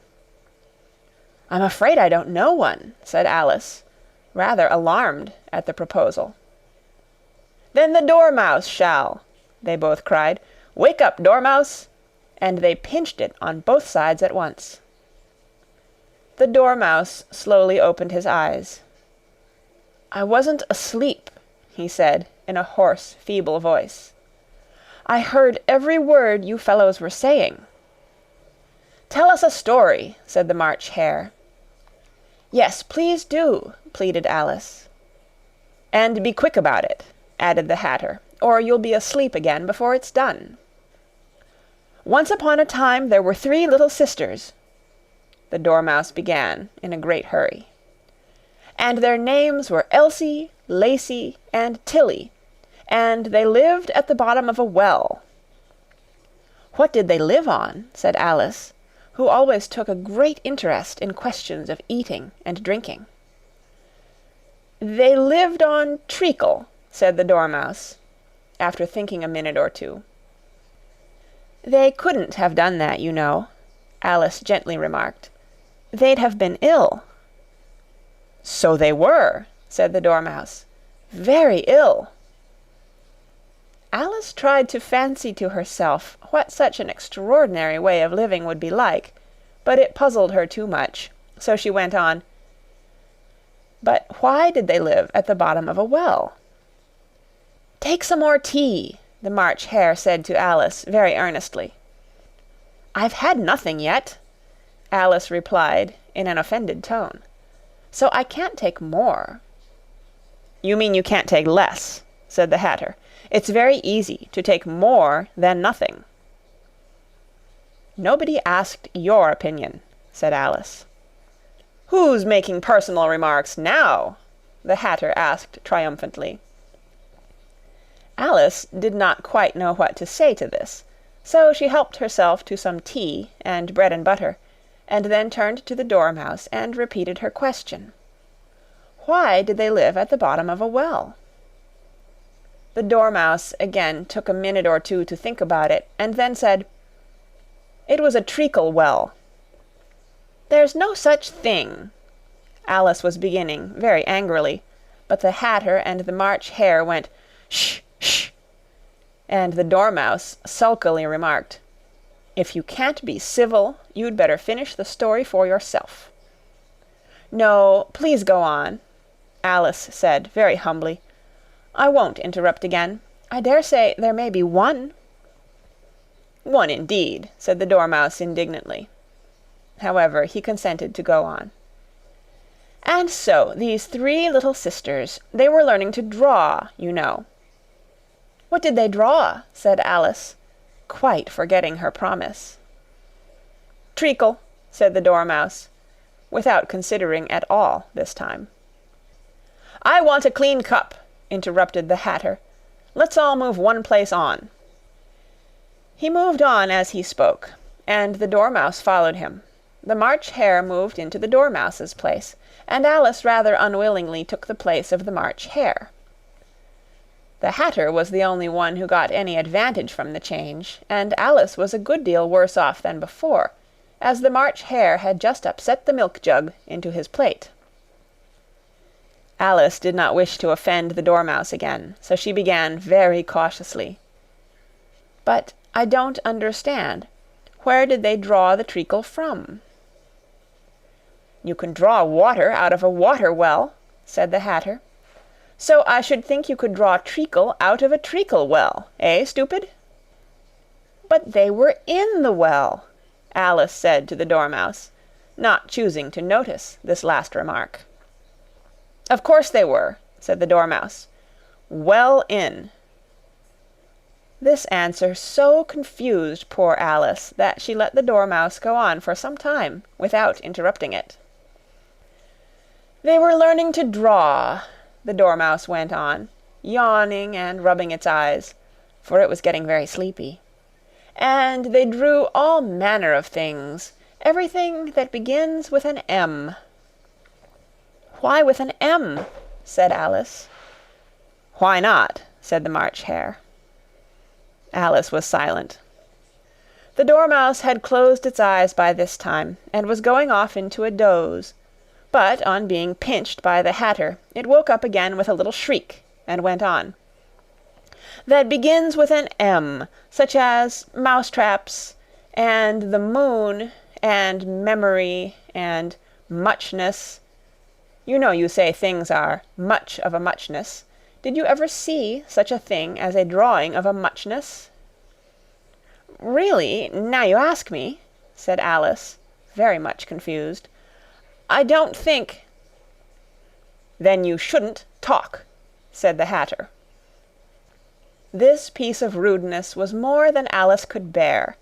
She got up in great disgust and walked off. The Dormouse fell asleep instantly, and neither of the others took the least notice of her going, though she looked back once or twice, half hoping that they would call after her.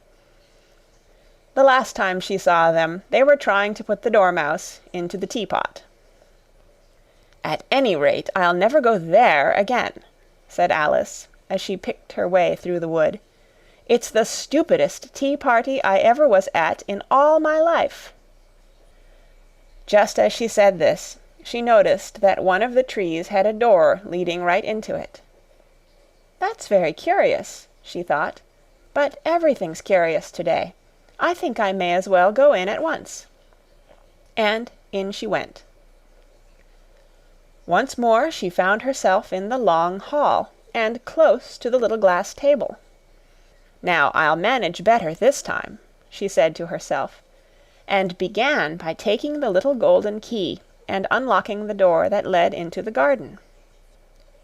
Then she went to work nibbling at the mushroom, she had kept a piece of it in her pocket, till she was about a foot high. Then she walked down the little passage, and then she found herself at last in the beautiful garden, among the bright flower beds and the cool fountains. Chapter 8. The Queen's Croquet Ground. A large rose tree stood near the entrance of the garden. The roses growing on it were white, but there were 3 gardeners at it, busily painting them red. Alice thought this a very curious thing, and she went nearer to watch them, and just as she came up to them she heard one of them say, "Look out now, Five! Don't go splashing paint all over me like that." "I couldn't help it," said Five in a sulky tone. "Seven jogged my elbow." On which Seven looked up and said, "That's right, Five, always lay the blame on others." "You'd better not talk," said Five. "I heard the Queen say only yesterday you deserve to be beheaded." "What for?" said the one who had spoken first. "That's none of your business, too," said Seven. "Yes, it is his business," said Five, "and I'll tell him.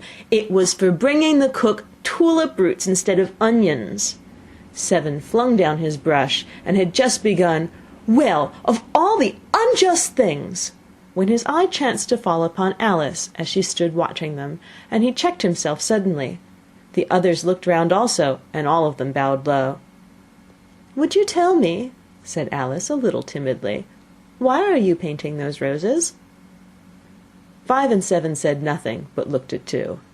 Two began in a low voice, "Why, the fact is, you see, miss, this here ought to have been a red rose tree, and we put a white one in by mistake, and if the Queen was to find out, we should all have our heads cut off, you know. So you see, miss, we're doing our best afore she comes to—" At this moment Five, who'd been anxiously looking across the garden, called out, "The Queen! The Queen!" and the 3 gardeners instantly threw themselves flat upon their faces. There was a sound of many footsteps, and Alice looked round, eager to see the Queen. First came 10 soldiers, carrying clubs. They were all shaped like the 3 gardeners, oblong and flat, with their hands and feet at the corners. Next the 10 courtiers. These were ornamented all over with diamonds, and walked 2 and 2, as the soldiers did. After these came the royal children. There were 10 of them, and the little dears came jumping merrily along hand in hand in couples. They were all ornamented with hearts. Next came the guests, mostly kings and queens, and among them Alice recognized the White Rabbit. It was talking in a hurried, nervous manner, smiling at everything that was said, and went by without noticing her. Then followed the Knave of Hearts, carrying the king's crown on a crimson velvet cushion, and last of all this grand procession came the King and Queen of Hearts. Alice was rather doubtful whether she ought not lie down on her face like the 3 gardeners, but she could not remember ever having heard of such a rule at processions, and besides, what would be the use of a procession, thought she, if people all had to lie down upon their faces so they couldn't see it? So she stood still where she was, and waited. When the procession came opposite to Alice, they all stopped and looked at her, and the Queen said severely, "Who is this?" She said it to the Knave of Hearts, who only bowed and smiled in reply. "Idiot," said the Queen, tossing her head impatiently, and turning to Alice, she went on, "What's your name, child?" "My name is Alice, so please your Majesty," said Alice very politely, but she added to herself, "Why, they're only a pack of cards after all. I needn't be afraid of them." "And who are these?" said the Queen, pointing to the 3 gardeners who were lying round the rose tree, for you see, as they were all lying on their faces, and the pattern on their backs was the same as the rest of the pack, she could not tell whether they were gardeners, or soldiers, or courtiers, or 3 of her own children. "How should I know?" said Alice, surprised at her own courage. "It's no business of mine." The queen turned crimson with fury, and after glaring at her for a moment like a wild beast, screamed, "Off with her head! Off—" "Nonsense!" said Alice, very loudly and decidedly, and the queen was silent. The king laid his hand upon her arm, and timidly said, "Consider, my dear, she is only a child." The queen turned angrily away from him, and said to the knave, "Turn them over!" The knave did so very carefully, with one foot. "Get up!" said the queen, in a shrill, loud voice, and the 3 gardeners instantly jumped up and began bowing to the king, the queen, the royal children, and everybody else. "Leave off that!" screamed the queen. "You make me giddy." And then, turning to the rose tree, she went on, "What have you been doing here?" "May it please your majesty," said two in a very humble tone, going down on one knee as he spoke. "We were trying—" "I see," said the queen, who had meanwhile been examining the roses. "Off with their heads!" And the procession moved on, 3 of the soldiers remaining behind to execute the unfortunate gardeners, who ran to Alice for protection. "You shan't be beheaded," said Alice, and she put them into a large flower pot that stood near. The 3 soldiers wandered about for a minute or two looking for them, and then quietly marched off after the others. "Are their heads off?" shouted the queen. "Their heads are gone, if it please your majesty," the soldiers shouted in reply. "That's right," shouted the queen. "Can you play croquet?" The soldiers were silent and looked at Alice, as the question was evidently meant for her. "Yes," shouted Alice. "Come on, then," roared the queen, and Alice joined the procession, wondering very much what would happen next. "It's a very fine day," said a timid voice at her side. She was walking by the white rabbit, who was peeping anxiously into her face. "Very," said Alice. "Where's the Duchess?" "Shh, shh," said the rabbit in a low, hurried tone. He looked anxiously over his shoulder as he spoke, and then raised himself upon tiptoe, put his mouth close to her ear, and whispered, "She's under sentence of execution." "What for?" said Alice. "Did you say, 'what a pity'?" the rabbit asked. "No, I didn't," said Alice. "I don't think it's at all a pity. I said, 'what for'?" "She boxed the queen's ears," the rabbit began. Alice gave a little scream of laughter. "Oh, hush!" the rabbit whispered in a frightened tone. "The queen will hear you. You see, she came rather late, and the queen said—" "Get to your places!" shouted the queen in a voice of thunder, and people began running about in all directions, tumbling up against each other. However, they got settled down in a minute or two, and the game began. Alice thought she had never seen such a curious croquet ground in her life. It was all ridges and furrows. The balls were live hedgehogs, the mallets live flamingos, and the soldiers had to double themselves up and to stand on their hands and feet to make the arches. The chief difficulty Alice found at first was in managing her flamingo. She succeeded in getting its body tucked away comfortably enough under her arm, with its legs hanging down, but generally, just as she got its neck nicely straightened out, and was going to give the hedgehog a blow with its head, it would twist itself round and look up in her face, with such a puzzled expression that she could not help bursting out laughing. And when she got its head down, and she was going to begin again, it was very provoking to find that the hedgehog had unrolled itself and was in the act of crawling away. Besides all this, there was generally a ridge or furrow in the way wherever she wanted to send the hedgehog to, and as the doubled-up soldiers were always getting up and walking off to other parts of the ground, Alice soon came to the conclusion that it was a very difficult game indeed. The players all played at once, without waiting for turns, quarrelling all the while, and fighting for the hedgehogs. And in a very short time the queen was in a furious passion, and went stamping about and shouting, "Off with his head! Off with her head!" about once in a minute. Alice began to feel very uneasy. To be sure, she had not as yet had any dispute with the queen, but she knew that it might happen any minute, and then, thought she, what would become of me? They're dreadfully fond of beheading people here. The great wonder is that there's anyone left alive. She was looking about for some way of escape, and wondering whether she could get away without being seen, when she noticed a curious appearance in the air. It puzzled her very much at first, but after watching it a minute or two, she made it out to be a grin, and she said to herself, "It's the Cheshire Cat. Now I shall have somebody to talk to." "How are you getting on?" said the cat, as soon as there was mouth enough for it to speak with. Alice waited till the eyes appeared, and then nodded.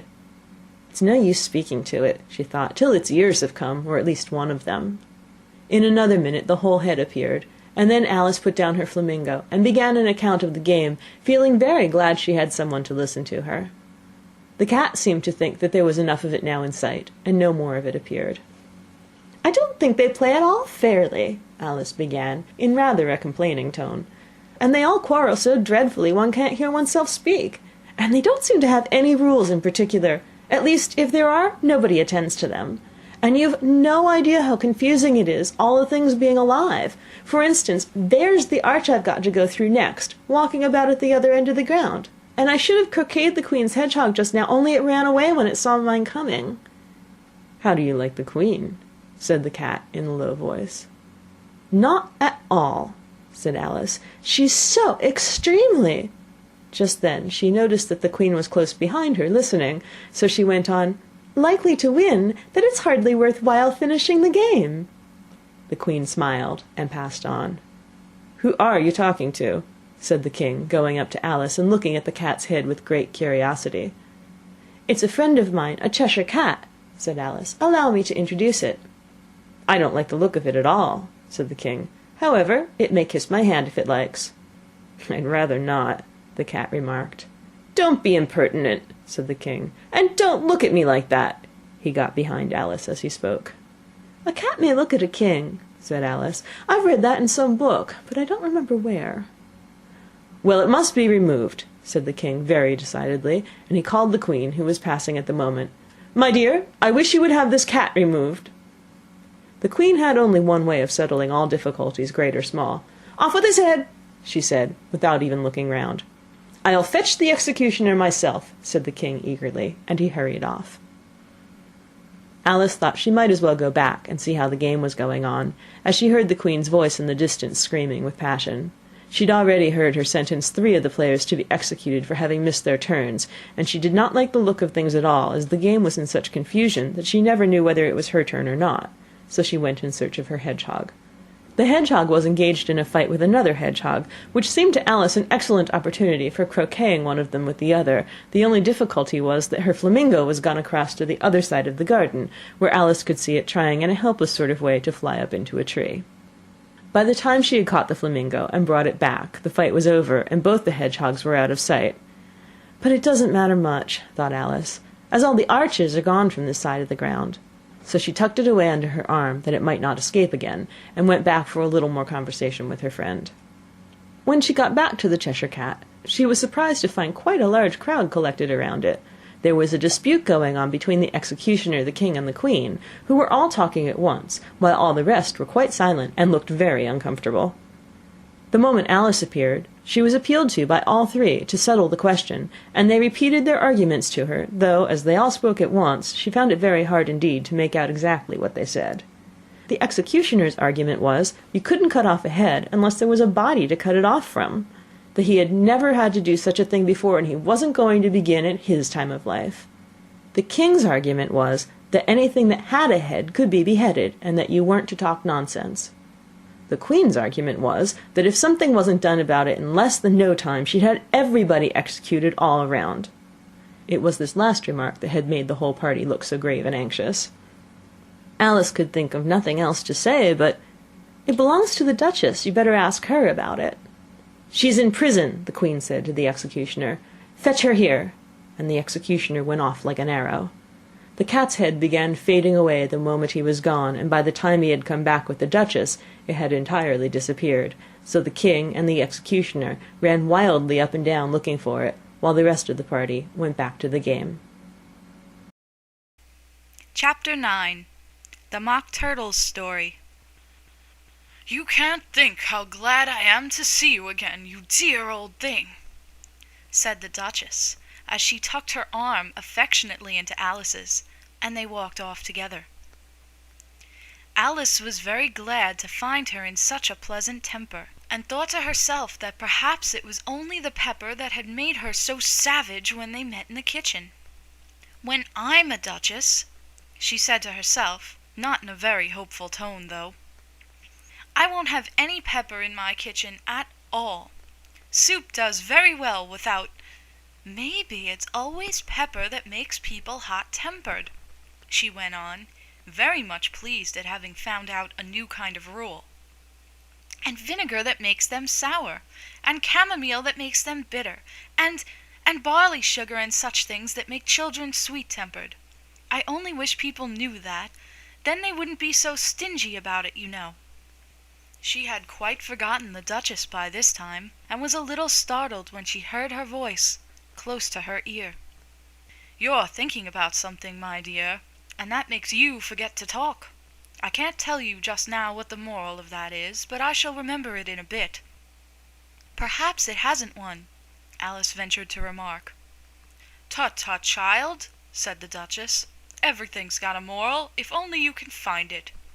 And she squeezed herself up closer to Alice's side as she spoke. Alice did not much like keeping so close to her. First, because the Duchess was very ugly, and secondly, because she was exactly the right height to rest her chin upon Alice's shoulder, and it was an uncomfortably sharp chin. However, she did not like to be rude, so she bore it as well as she could. "The game's going on rather better now," she said, by way of keeping up the conversation a little. "'Tis so," said the Duchess, "and the moral of that is, oh, 'tis love that makes the world go round." "Somebody said," Alice whispered, "that it's done by everybody minding their own business." Well, it means much the same thing," said the Duchess, digging her sharp little chin into Alice's shoulder, as she added, "and the moral of that is, take care of the sense, and the sounds will take care of themselves." "How fond she is of finding morals in things," Alice thought to herself. "I dare say you're wondering why I don't put my arm round your waist," the Duchess said after a pause. "The reason is that I'm doubtful about the temper of your flamingo. Shall I try the experiment?" "He might bite," Alice cautiously replied, not feeling at all anxious to have the experiment tried. "Very true," said the Duchess. "Flamingos and mustard both bite, and the moral of that is, birds of a feather flock together." "Only mustard isn't a bird," Alice remarked. "Right as usual," said the Duchess. "What a clear way you have of putting things." "It's a mineral, I think," said Alice. "Of course it is," said the Duchess, who seemed ready to agree to everything that Alice said. "There's a large mustard mine near here, and the moral of that is, the more there is of mine, the less there is of yours." "Oh, I know!" exclaimed Alice, who had not attended to this last remark. "It's a vegetable. It doesn't look like one, but it is." "I quite agree with you," said the Duchess, "and the moral of that is, be what you would seem to be. Or, if you'd like it put more simply, never imagine yourself not to be otherwise than what it might appear to others that what you were or might have been was not otherwise than what you had been would have appeared to them to be otherwise." "I think I should understand that better," Alice said very politely, "if I had it written down, but I can't quite follow it as you say it." "That's nothing to what I could say if I chose," the Duchess replied, in a pleased tone.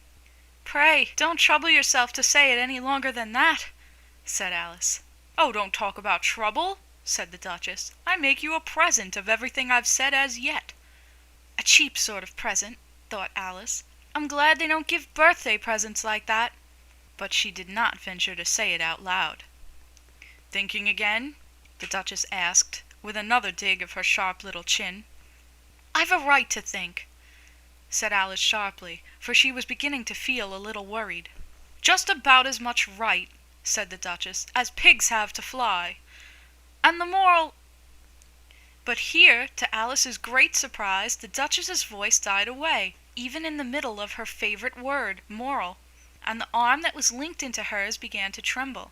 Alice looked up, and there stood the Queen in front of them, with her arms folded, frowning like a thunderstorm. "A fine day, your Majesty," the Duchess began in a low, weak voice. "Now I give you fair warning," shouted the Queen, stamping on the ground as she spoke.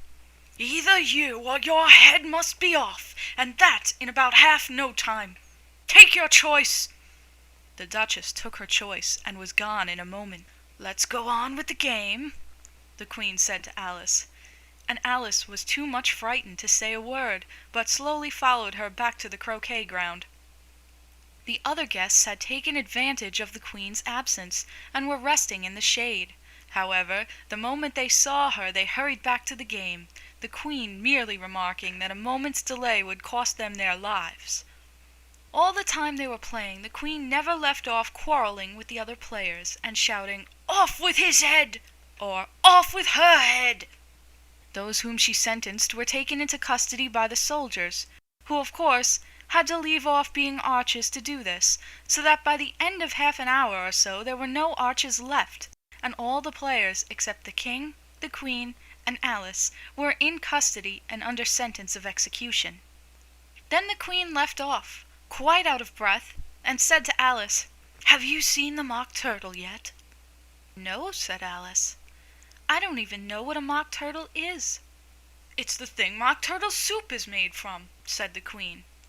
"I never saw one, or heard of one," said Alice. "Come on, then," said the Queen, "and he shall tell you his history." As they walked off together, Alice heard the King say in a low voice to the company generally, "You are all pardoned."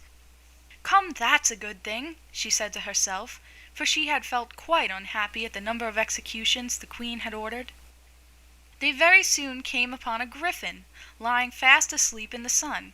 If you don't know what a griffin is, look at the picture. "Up, lazy thing," said the Queen, "and take this young lady to see the Mock Turtle, and to hear his history. I must go back and see after some executions I have ordered." And she walked off, leaving Alice alone with the griffin. Alice did not quite like the look of the creature, but on the whole she thought it would be quite as safe to stay with it as to go after that savage Queen. So she waited. The griffin sat up and rubbed its eyes. Then it watched the Queen till she was out of sight. Then it chuckled. "What fun," said the griffin, half to itself, half to Alice. "What is the fun?" said Alice. "Why, she," said the griffin. "It's all her fancy, that. They never executes nobody, you know. Come on." "Everybody says come on here," thought Alice, as she went slowly after it. "I never was so ordered about in all my life, never." They had not gone far before they saw the Mock Turtle in the distance, sitting sad and lonely on a little ledge of rock. And as they came nearer, Alice could hear him sighing as if his heart would break. She pitied him deeply. "What is his sorrow?" she asked the griffin, and the griffin answered, very nearly in the same words as before. "It's all his fancy, that. He hasn't got no sorrow, you know. Come on." So they went up to the Mock Turtle, who looked at them with large eyes full of tears, but said nothing. "This here young lady," said the griffin, "she wants for to know your history, she do." "I'll tell it her," said the Mock Turtle in a deep hollow tone. "Sit down, both of you, and don't speak a word till I've finished." So they sat down, and nobody spoke for some minutes. Alice thought to herself, "I don't see how he can even finish if he doesn't begin." But she waited patiently. "Once," said the Mock Turtle at last, with a deep sigh, "I was a real turtle." These words were followed by a very long silence, broken only by an occasional exclamation of "Hm!" from the griffin, and the constant heavy sobbing of the Mock Turtle. Alice was very nearly getting up and saying, "Thank you, sir, for your interesting story." But she could not help thinking there must be more to come, so she sat still and said nothing. "When we were little," the Mock Turtle went on at last, more calmly, though still sobbing a little now and then, "we went to school in the sea. The master was an old turtle. We used to call him Tortoise." "Why did you call him Tortoise if he wasn't one?" Alice asked. "We called him Tortoise because he taught us," said the Mock Turtle angrily. "Really, you are very dull. You ought to be ashamed of yourself for asking such a simple question," added the griffin. And then they both sat silent and looked at poor Alice, who felt ready to sink into the earth. At last the griffin said to the Mock Turtle, "Drive on, old fellow, don't be all day about it." And he went on in these words, "Yes, we went to school in the sea, though you mayn't believe it." "I never said I didn't," interrupted Alice. "You did," said the Mock Turtle. "Hold your tongue," added the Gryphon, before Alice could speak again. The Mock Turtle went on. "We had the best of educations. In fact, we went to school every day." "I've been to a day school too," said Alice. "You needn't be so proud as all that." "With extras?" asked the Mock Turtle a little anxiously. "Yes," said Alice. "We learned French and music." "And washing?" said the Mock Turtle. "Certainly not," said Alice indignantly. "Ah, then yours wasn't a really good school," said the Mock Turtle in a tone of great relief. "Now at ours, they had at the end of the bill, French, music, and washing. Extra." "You couldn't have wanted it much," said Alice, "living at the bottom of the sea." "I couldn't afford to learn it," said the Mock Turtle with a sigh. "I only took the regular course." "What was that?" inquired Alice. "Reeling and writhing, of course, to begin with," the Mock Turtle replied. "And then the different branches of arithmetic: ambition, distraction, uglification, and derision." "I never heard of uglification," Alice ventured to say. "What is it?" The Gryphon lifted up both its paws in surprise. "What? Never heard of uglifying?" it exclaimed. "You know what to beautify is, I suppose." "Yes," said Alice doubtfully. "It means to make anything prettier." "Well then," the Gryphon went on, "if you don't know what to uglify is, you are a simpleton." Alice did not feel encouraged to ask any more questions about it, so she turned to the Mock Turtle and said, "What else had you to learn?" "Well, there was mystery," the Mock Turtle replied, counting off the subjects on his flappers. "Mystery, ancient and modern, with seaography. Then drawling. The drawling master was an old conger eel that used to come once a week. He taught us drawling, stretching, and fainting in coils." "What was that like?" said Alice. "Well, I can't show it you myself," the Mock Turtle said. "I'm too stiff, and the Gryphon never learnt it." "Hadn't time," said the Gryphon. "I went to the classics master, though. He was an old crab, he was." "I never went to him," the Mock Turtle said with a sigh. "He taught laughing and grief, they used to say." So he did," said the Gryphon, sighing in his turn, and both creatures hid their faces in their paws. "And how many hours a day did you do lessons?" said Alice in a hurry to change the subject.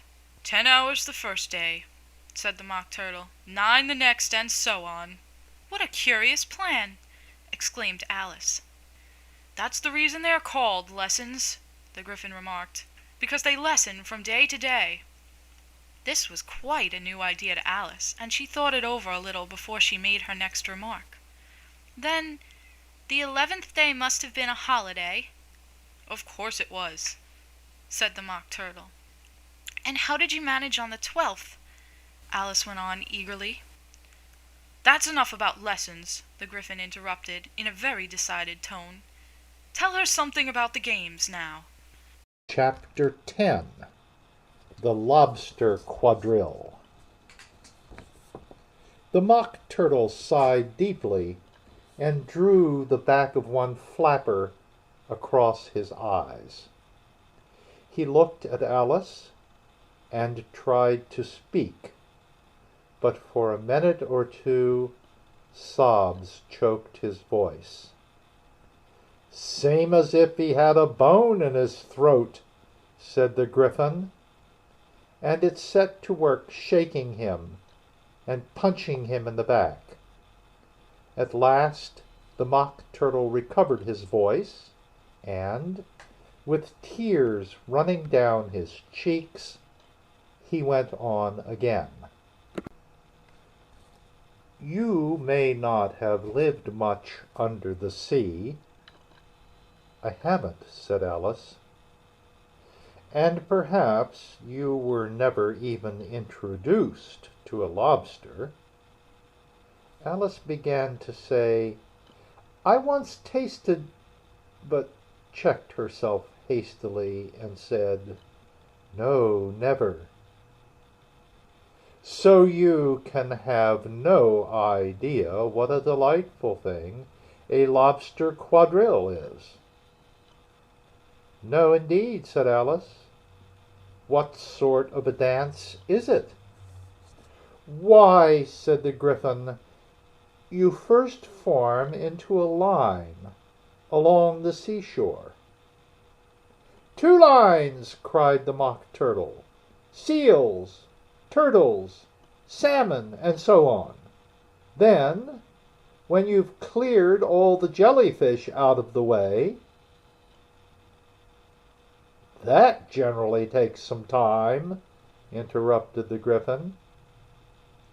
"You advance twice, each with a lobster as a partner," cried the Gryphon.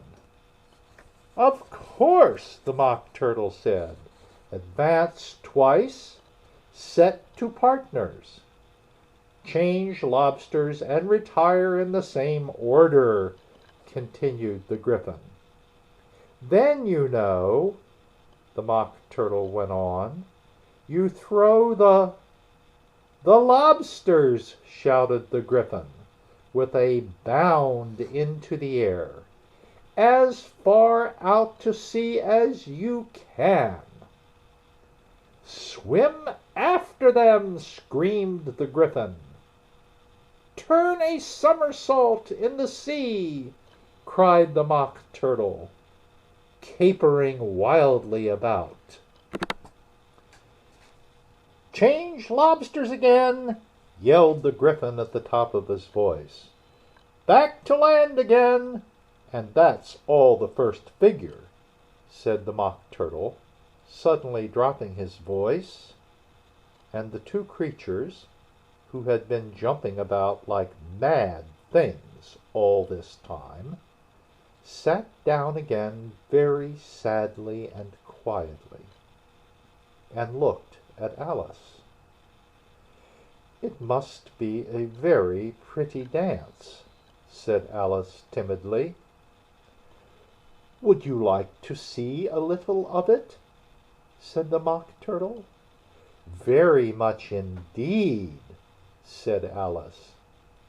"Come, let's try the first figure," said the Mock Turtle to the Gryphon. "We can do without lobsters, you know. Which shall sing?" "Oh, you sing," said the Gryphon. "I've forgotten the words." So they began solemnly dancing around and round Alice, every now and then treading on her toes when they passed too close, and waving their forepaws to mark the time, while the Mock Turtle sang this very slowly and sadly. "Will you walk a little faster?" said a whiting to a snail. "There's a porpoise close behind us, and he's treading on my tail. See how eagerly the lobsters and the turtles all advance. They are waiting on the shingle. Will you come and join the dance? Will you, won't you, will you, won't you, will you join the dance? Will you, won't you, will you, won't you join the dance? You can really have no notion how delightful it will be when they take us up and throw us, with the lobsters, out to sea." But the snail replied, "Too far, too far," and gave a look askance. Said he thanked the whiting kindly, but he would not join the dance. Would not, could not, would not, could not, would not join the dance. Would not, could not, would not, could not, could not join the dance. "What matters it how far we go?" his scaly friend replied. "There is another shore, you know, upon the other side. The further off from England, the nearer is to France. Then turn not pale, beloved snail, but come and join the dance. Will you, won't you, will you, won't you, will you join the dance? Will you, won't you, will you, won't you join the dance?" "Thank you.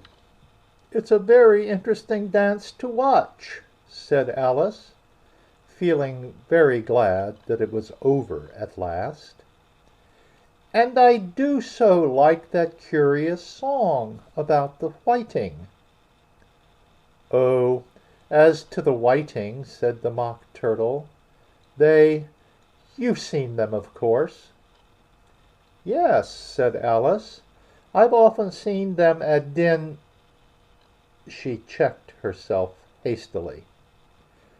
"I don't know where Din may be," said the Mock Turtle, "but if you've seen them so often, of course you know what they're like." "I believe so," Alice replied thoughtfully. "They have their tails in their mouths, and they're all over crumbs." "You're wrong about the crumbs," said the Mock Turtle. "Crumbs would all wash off in the sea. But they have their tails in their mouths, and the reason is—" Here the Mock Turtle yawned and shut his eyes. "Tell her about the reason and all that," he said to the Gryphon. "The reason is," said the Gryphon, "that they would go with the lobsters to the dance. So they got thrown out to sea. So they had to fall a long way. So they got their tails fast in their mouths. So they couldn't get them out again. That's all." "Thank you," said Alice. "It's very interesting. I never knew so much about a whiting before." "I can tell you more than that, if you like," said the Gryphon. "Do you know why it's called a whiting?" "I never thought about it," said Alice. "Why?" "It does the boots and shoes," the Gryphon replied very solemnly. Alice was thoroughly puzzled. "Does the boots and shoes?" she repeated in a wondering tone. "Why, what are your shoes done with?" said the Gryphon. "I mean, what makes them so shiny?" Alice looked down at them and considered a little before she gave her answer. "They're done with blacking, I believe." "Boots and shoes under the sea," the Gryphon went on in a deep voice, "are done with whiting. Now you know." "And what are they made of?" Alice asked in a tone of great curiosity. "Soles and eels, of course," the Gryphon replied rather impatiently. "Any shrimp could have told you that." "If I'd been the whiting," said Alice, whose thoughts were still running on the song, "I'd have said to the porpoise, 'Keep back, please. We don't want you with us.' they were obliged to have him with them, the Mock Turtle said. No wise fish would go anywhere without a porpoise. "Wouldn't it really?" said Alice in a tone of great surprise. "Of course not," said the Mock Turtle. "Why, if a fish came to me and told me he was going on a journey, I would say, 'With what porpoise?'" "Don't you mean purpose?" said Alice. "I mean what I say," the Mock Turtle replied in an offended tone. And the Gryphon added, "Come, let's hear some of your adventures." "I could tell you my adventures beginning from this morning," said Alice a little timidly, "but it's no use going back to yesterday, because I was a different person then." "Explain all that?" said the Mock Turtle. "No, no, the adventures first," said the Gryphon in an impatient tone. "Explanations take such a dreadful time." So Alice began telling them her adventures, from the time when she first saw the White Rabbit. She was a little nervous about it just at first. The two creatures got so close to her, one on each side, and opened their eyes and mouths so very wide. But she gained courage as she went on. Her listeners were perfectly quiet till she got to the part about her repeating, "You are old, Father William," to the caterpillar, and the words all coming different. And then the Mock Turtle drew a long breath and said, "That's very curious." "It's all about as curious as it can be," said the Gryphon.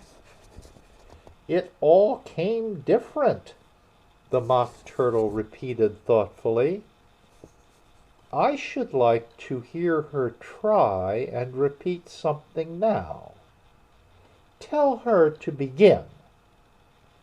He looked at the Gryphon as if he thought it had some kind of authority over Alice. "Stand up and repeat. 'Tis the voice of the sluggard," said the Gryphon. "How the creatures order one about, and make one repeat lessons," thought Alice. "I might as well be at school at once." However, she got up and began to repeat it.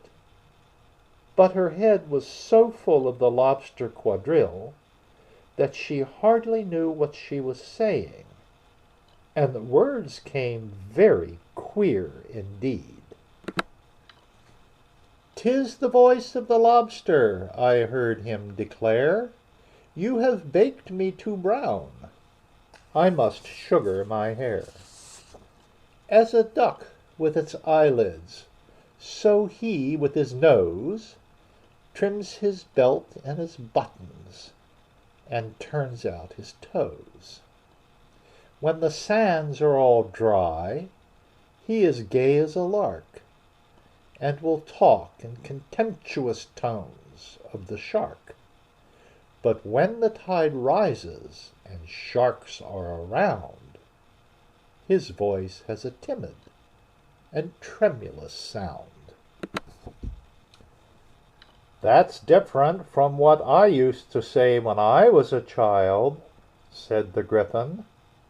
"Well, I never heard it before," said the Mock Turtle, "but it sounds uncommon nonsense." Alice said nothing. She had sat down with her face in her hands, wondering if anything would ever happen in a natural way again.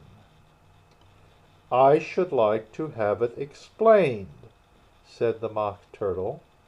"She can't explain it," said the Gryphon hastily.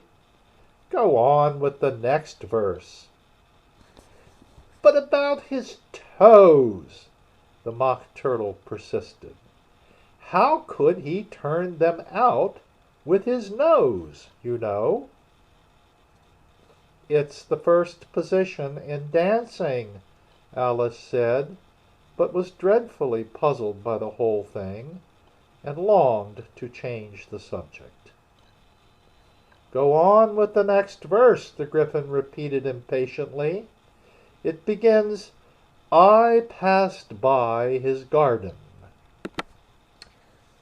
Alice did not dare to disobey, though she felt sure it would all come wrong, and she went on in a trembling voice. "I passed by his garden and marked with one eye how the owl and the panther were sharing a pie. The panther took pie crust and gravy and meat, while the owl had the dish as its share of the treat. When the pie was all finished, the owl, as a boon, was kindly permitted to pocket the spoon, while the panther received knife and fork with a growl, and concluded the banquet." "What is the use of repeating all that stuff," the Mock Turtle interrupted, "if you don't explain it as you go on? It's by far the most confusing thing I ever heard." "Yes, I think you'd better leave off," said the Gryphon, and Alice was only too glad to do so. "Shall we try another figure of the lobster quadrille?" the Gryphon went on. "Or would you like the Mock Turtle to sing you a song?" "Oh, a song, please, if the Mock Turtle would be so kind," Alice replied, so eagerly that the Gryphon said in a rather offended tone, no accounting for tastes. Sing her turtle soup, will you, old fellow?" The Mock Turtle sighed deeply, and began, in a voice sometimes choked with sobs, to sing this: "Beautiful soup, so rich and green, waiting in a hot tureen. Who for such dainties would not stoop? Soup of the evening, beautiful soup. Soup of the evening, beautiful soup. Beautiful soup. Beautiful soup. Soup of the evening, beautiful, beautiful soup. Beautiful soup. Who cares for fish, game, or any other dish? Who would not give all else for 2 pennyworth only of beautiful soup? Pennyworth only of beautiful soup. Beautiful soup. Beautiful soup. Soup of the evening, beautiful, beautiful soup." chorus again!" cried the Gryphon, and the Mock Turtle had just begun to repeat it, when a cry of "The trial's beginning!" was heard in the distance. "Come on!" cried the Gryphon, and, taking Alice by the hand, it hurried off, without waiting for the end of the song. "What trial is it?" Alice panted as she ran. But the Gryphon only answered, "Come on!" and ran the faster, while more and more faintly came, carried on the breeze that followed them, the melancholy words, "Soup of the evening, beautiful, beautiful soup." Chapter 11.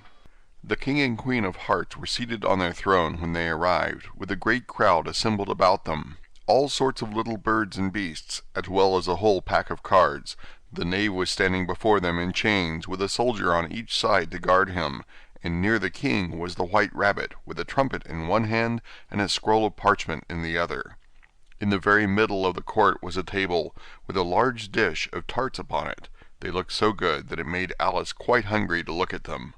"I wish they'd get the trial done," she thought, "and hand round the refreshments."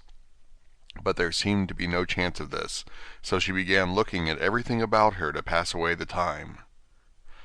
Alice had never been in a court of justice before, but she had read about them in books, and she was quite pleased to find that she knew the name of nearly everything there. "That's the judge," she said to herself, "because of his great wig." The judge, by the way, was the king, and as he wore his crown over the wig, he did not look at all comfortable, and it was certainly not becoming. "And that's the jury box," thought Alice, "and those 12 creatures," she was obliged to say creatures, you see, because some of them were animals and some were birds, "I suppose they are the jurors." She said this last word 2 or 3 times over to herself, being rather proud of it, for she thought, and rightly too, that very few little girls of her age knew the meaning of it at all. However, jurymen would have done just as well. The 12 jurors were all writing very busily on slates. "What are they doing?" Alice whispered to the Gryphon. "They can't have anything to put down yet, before the trial's begun." "They're putting down their names," the Gryphon whispered in reply, "for fear that they should forget them before the end of the trial." "Stupid things!" Alice began in a loud, indignant voice, but she stopped hastily, for the white rabbit cried out, "Silence in the court!" and the king put on his spectacles and looked anxiously round to make out who was talking.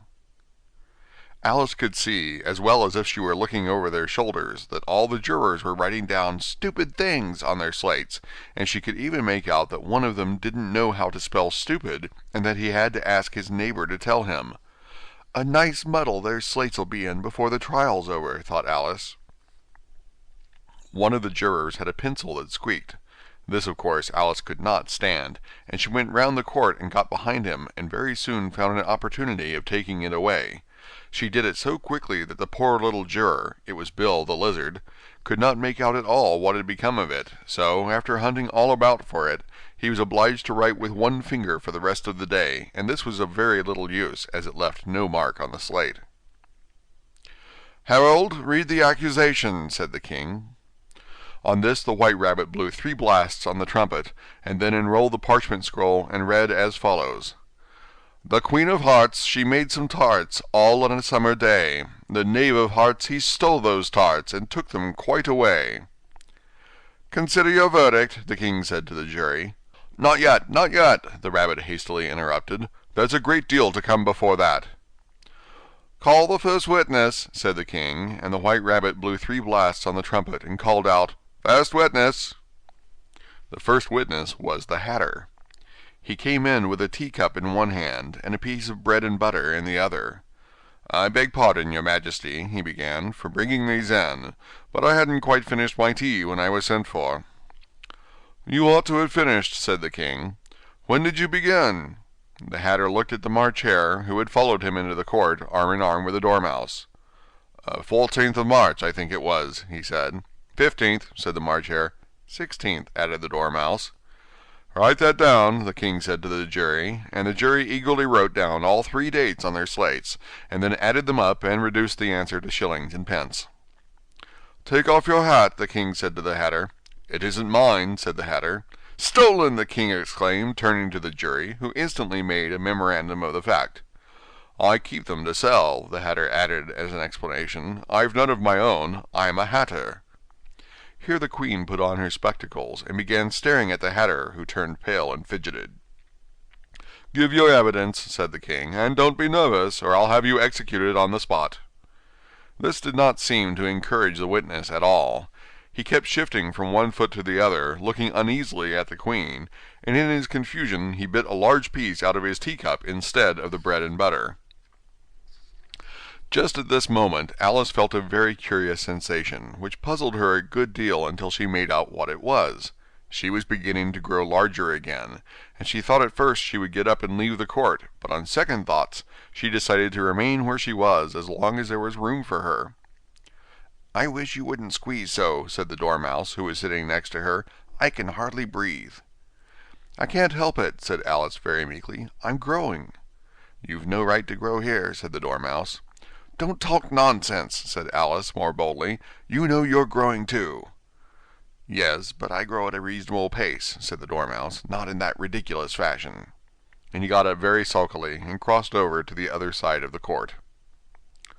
All this time the queen had never left off staring at the Hatter, and just as the Dormouse crossed the court, she said to one of the officers of the court, "Bring me the list of the singers in the last concert," on which the wretched Hatter trembled so that he shook both his shoes off. "Give your evidence," the king repeated angrily, "or I'll have you executed, whether you're nervous or not." "I'm a poor man, your majesty," the Hatter began in a trembling voice, "and I hadn't begun my tea. Not above a week or so. And what with the bread and butter getting so thin, and the twinkling of the tea—" "The twinkling of the what?" said the king. "It begun with the tea," the Hatter replied. "Of course twinkling begins with the tea," said the king sharply. "Do you take me for a dunce? Go on."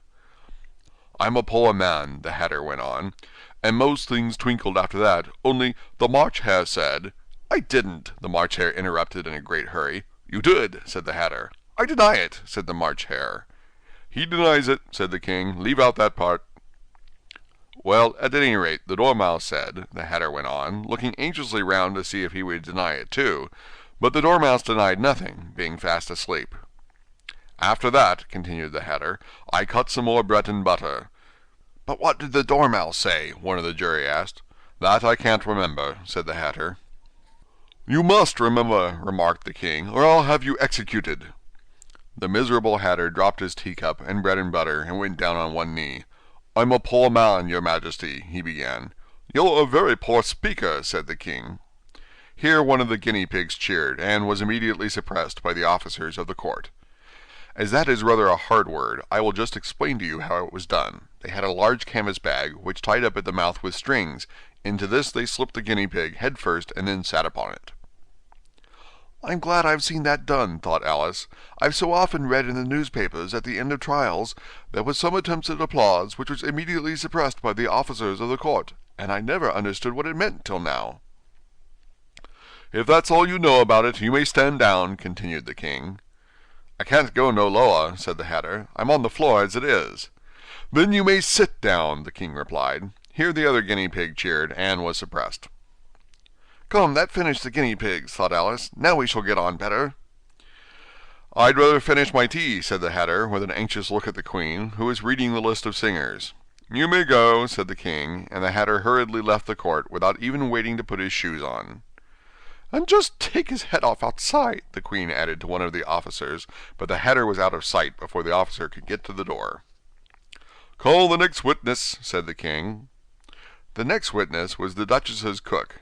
She carried the pepper box in her hand, and Alice guessed who it was, even before she got into the court, by the way the people near the door began sneezing all at once. "Give your evidence," said the king. "Shan't," said the cook. The king looked anxiously at the White Rabbit, who said in a low voice, "Your Majesty must cross-examine this witness." "Well, if I must, I must," the king said, with a melancholy air, and after folding his arms and frowning at the cook till his eyes were nearly out of sight, he said in a deep voice, "What are tarts made of?" "Pepper, mostly," said the cook. "Treacle," said a sleepy voice behind her. "Collar that dormouse!" the queen shrieked out. "Behead that dormouse! Turn that dormouse out of court! Suppress him! Pinch him! Off with his whiskers!" For some minutes the whole court was in confusion, getting the dormouse turned out, and by the time they had settled down again, the cook had disappeared. "Never mind," said the king, with an air of great relief. "Call the next witness," and he added in an undertone to the queen, "Really, my dear, you must cross-examine the next witness. It quite makes my forehead ache." Alice watched the White Rabbit as he fumbled over the list, feeling very curious to see what the next witness would be like. "For they haven't gotten much evidence yet," she said to herself. Imagine her surprise when the White Rabbit read out, at the top of his shrill little voice, the name Alice! Chapter 12. Alice's Evidence. "Here!" cried Alice, quite forgetting in the flurry of the moment how large she had grown in the last few minutes, and she jumped up in such a hurry that she tipped over the jury box with the edge of her skirt, upsetting all the jurymen onto the heads of the crowd below, and there they lay, sprawling about, reminding her very much of a globe of goldfish she had accidentally upset the week before. "Oh, I beg your pardon!" she exclaimed in a tone of great dismay, and began picking them up again as quickly as she could, for the accident of the goldfish kept running in her head, and she had a vague sort of idea that they must be collected at once and put back into the jury box, or they would die. "The trial cannot proceed," said the king in a very grave voice, "until all of the jurymen are back in their proper places. All," he repeated with great emphasis, looking hard at Alice as he said so. Alice looked at the jury box and saw that, in her haste, she had put the lizard in head downwards, and the poor little thing was waving its tail about in a melancholy way, being quite unable to move. She soon got it out again and put it right. "Not that it signifies much," she said to herself. "I should think it would be quite as much use in the trial one way up as the other." As soon as the jury had a little recovered from the shock of being upset, and their slates and pencils had been found and handed back to them, they set to work very diligently to write out a history of the accident, all except the lizard, who seemed too much overcome to do anything but sit with its mouth open, gazing up into the roof of the court. "What do you know about this business?" the king said to Alice. "Nothing," said Alice. "Nothing whatever?" persisted the king. "Nothing whatever," said Alice. "That's very important," the king said, turning to the jury. They were just beginning to write this down on their slates when the White Rabbit interrupted. "Unimportant, your majesty means, of course," he said in a very respectful tone, but frowning and making faces at him as he spoke. "Unimportant, of course, I meant," the king hastily said, and went on to himself in an undertone. "Important, unimportant, unimportant, important," as if he was trying which word sounded best. Some of the jury wrote it down important, and some unimportant. Alice could see this, as she was near enough to look over their slates, but it doesn't matter a bit, she thought to herself. At this moment the king, who had been for some time busily writing in his notebook, cackled out, "Silence!" and read out from his book, "Rule 42. All persons more than a mile high to leave the court." Everybody looked at Alice. "I'm not a mile high," said Alice. "You are," said the king. "Nearly 2 miles high," added the queen. "Well, I shan't go, at any rate," said Alice. "Beside, that's not a regular rule. You invented it just now." "It's the oldest rule in the book," said the king. "Then it ought to be number 1, said Alice. The king turned pale and shut his notebook hastily. "Consider your verdict," he said to the jury, in a low, trembling voice. "There's more evidence to come yet, please your majesty," said the White Rabbit, jumping up in a great hurry. "This paper has just been picked up." "What's in it?" said the queen. "I haven't opened it yet," said the White Rabbit, "but it seems to be a letter, written by the prisoner to somebody." "It must have been that," said the king, "unless it was written to nobody, which isn't usual, you know." "Who is it directed to?" said one of the jurymen. "It isn't directed at all," said the white letter. "In fact, there's nothing written on the outside." He unfolded the paper as he spoke and added, "It isn't a letter after all. It's a set of verses." "Are they in the prisoner's handwriting?" asked another of the jurymen. "No, they're not," said the white rabbit, "and that's the queerest thing about it." The jury all looked puzzled. "He must have imitated somebody else's hand," said the king. The jury all brightened up again. "Please, your majesty," said the knave, "I didn't write it, and they can't prove I did. There's no name signed at the end." "If you didn't sign it," said the king, "that only makes the matter worse. You must have meant some mischief, or else you'd have signed your name like an honest man." There was a general clapping of hands at this. It was the first really clever thing the king had said that day. "That proves his guilt," said the queen. "It proves nothing of the sort," said Alice. "Why, you don't even know what they're about." "Read them," said the king. The white rabbit put on his spectacles. "Where shall I begin, please, your majesty?" he asked. "Begin at the beginning," the king said gravely, "and go on till you come to the end, then stop." These were the verses the white rabbit read. "They told me you had been to her and mentioned me to him. She gave me a good character, but said I could not swim. He sent them word I had not gone. We know it to be true. If she would push the matter on, what would become of you? I gave her one, they gave him two. You gave us three or more. They all returned from him to you, though they were mine before. If I or she should chance to be involved in this affair, he trusts to you to set them free, exactly as we were. My notion was that you had been, before she had this fit, an obstacle that came between him and ourselves and it. Don't let him know she liked them best, for this must ever be a secret kept from all the rest, between yourself and me."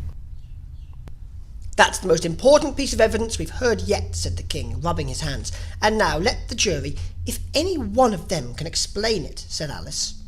She had grown so large in the last few minutes that she wasn't a bit afraid of interrupting him. "I'll give him 6pence.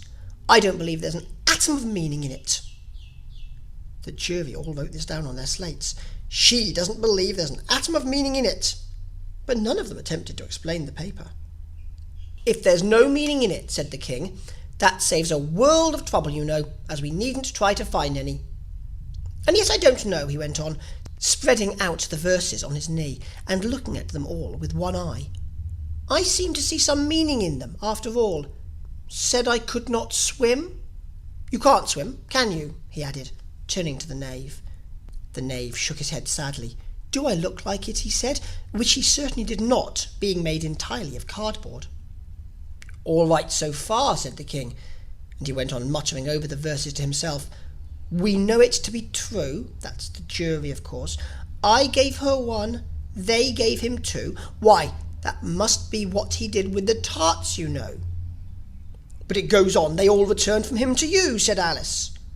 "Why, there they are," said the king triumphantly, pointing to the tarts on the table. "Nothing can be clearer than that. Then again, before she had this fit. You never had fits, my dear, I think," he said to the queen.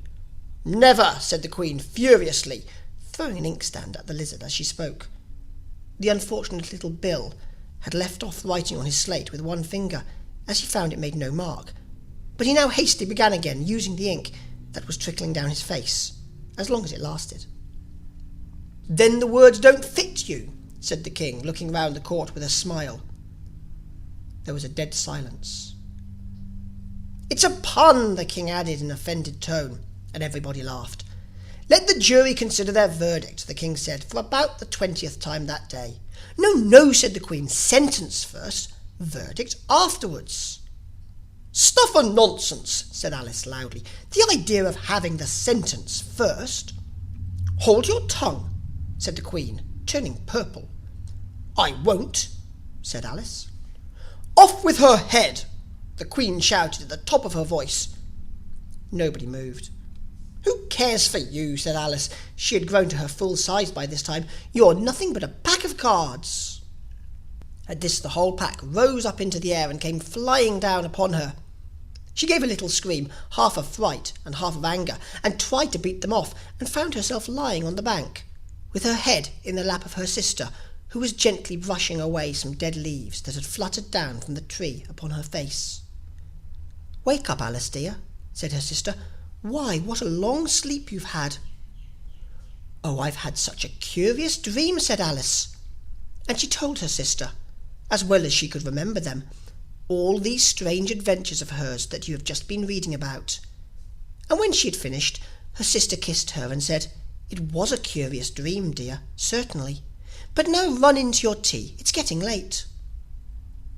So Alice got up and ran off, thinking while she ran, as well she might, what a wonderful dream it had been. But her sister sat still, just as she left her, leaning her head on her hand, watching the setting sun, and thinking of little Alice, and all her wonderful adventures, till she too began dreaming after a fashion. And this was her dream. First she dreamed of little Alice herself, and once again the tiny hands were clasped upon her knee, and the bright eager eyes were looking up into hers, and she could hear the very tones of her voice, and see that queer little toss of her head to keep back the wandering hair that would always get into her eyes. And still, as she listened, or seemed to listen, the whole place around her became alive, the strange creatures of her little sister's dream. The long grass rustled at her feet as the white rabbit hurried by. The frightened mouse splashed his way through the neighbouring pool. She could hear the rattle of the teacups as the March Hare and his friends shared their never-ending meal, and the shrill voice of the Queen ordering off her unfortunate guests to execution. Once more the pig baby was sneezing on the Duchess's knee, while plates and dishes crashed around it. Once more the shriek of the griffin, the squealing of the lizard's slate pencil, and the choking of the suppressed guinea pigs filled the air, mixed up with the distant sobs of the miserable mock turtle. So she sat on, with closed eyes, and half believed herself in Wonderland, though she knew she had but to open them again, and all would change to dull reality. The grass would be only rustling in the wind, and the pool rippling to the waving of the reeds. The rattling teacups would change to tinkling sheep bells, and the Queen's shrill cries to the voice of the shepherd boy. And the sneeze of the baby, the shriek of the griffin, and all the other queer noises would change, she knew, to the confused clamour of the busy farmyard, while the lowing of the cattle in the distance would take the place of the mock turtle's heavy sobs. Lastly, she pictured to herself how this same little sister of hers would, in the after-time, be herself a grown woman, and how she would keep, through all her riper years, the simple and loving heart of her childhood, and how she would gather about her other little children, and make their eyes bright and eager with many a strange tale, perhaps even with the dream of Wonderland of long ago, and how she would feel with all their simple sorrows, and find a pleasure in all their simple joys, remembering her own child life and the happy summer days. This is the end of Alice's Adventures in Wonderland.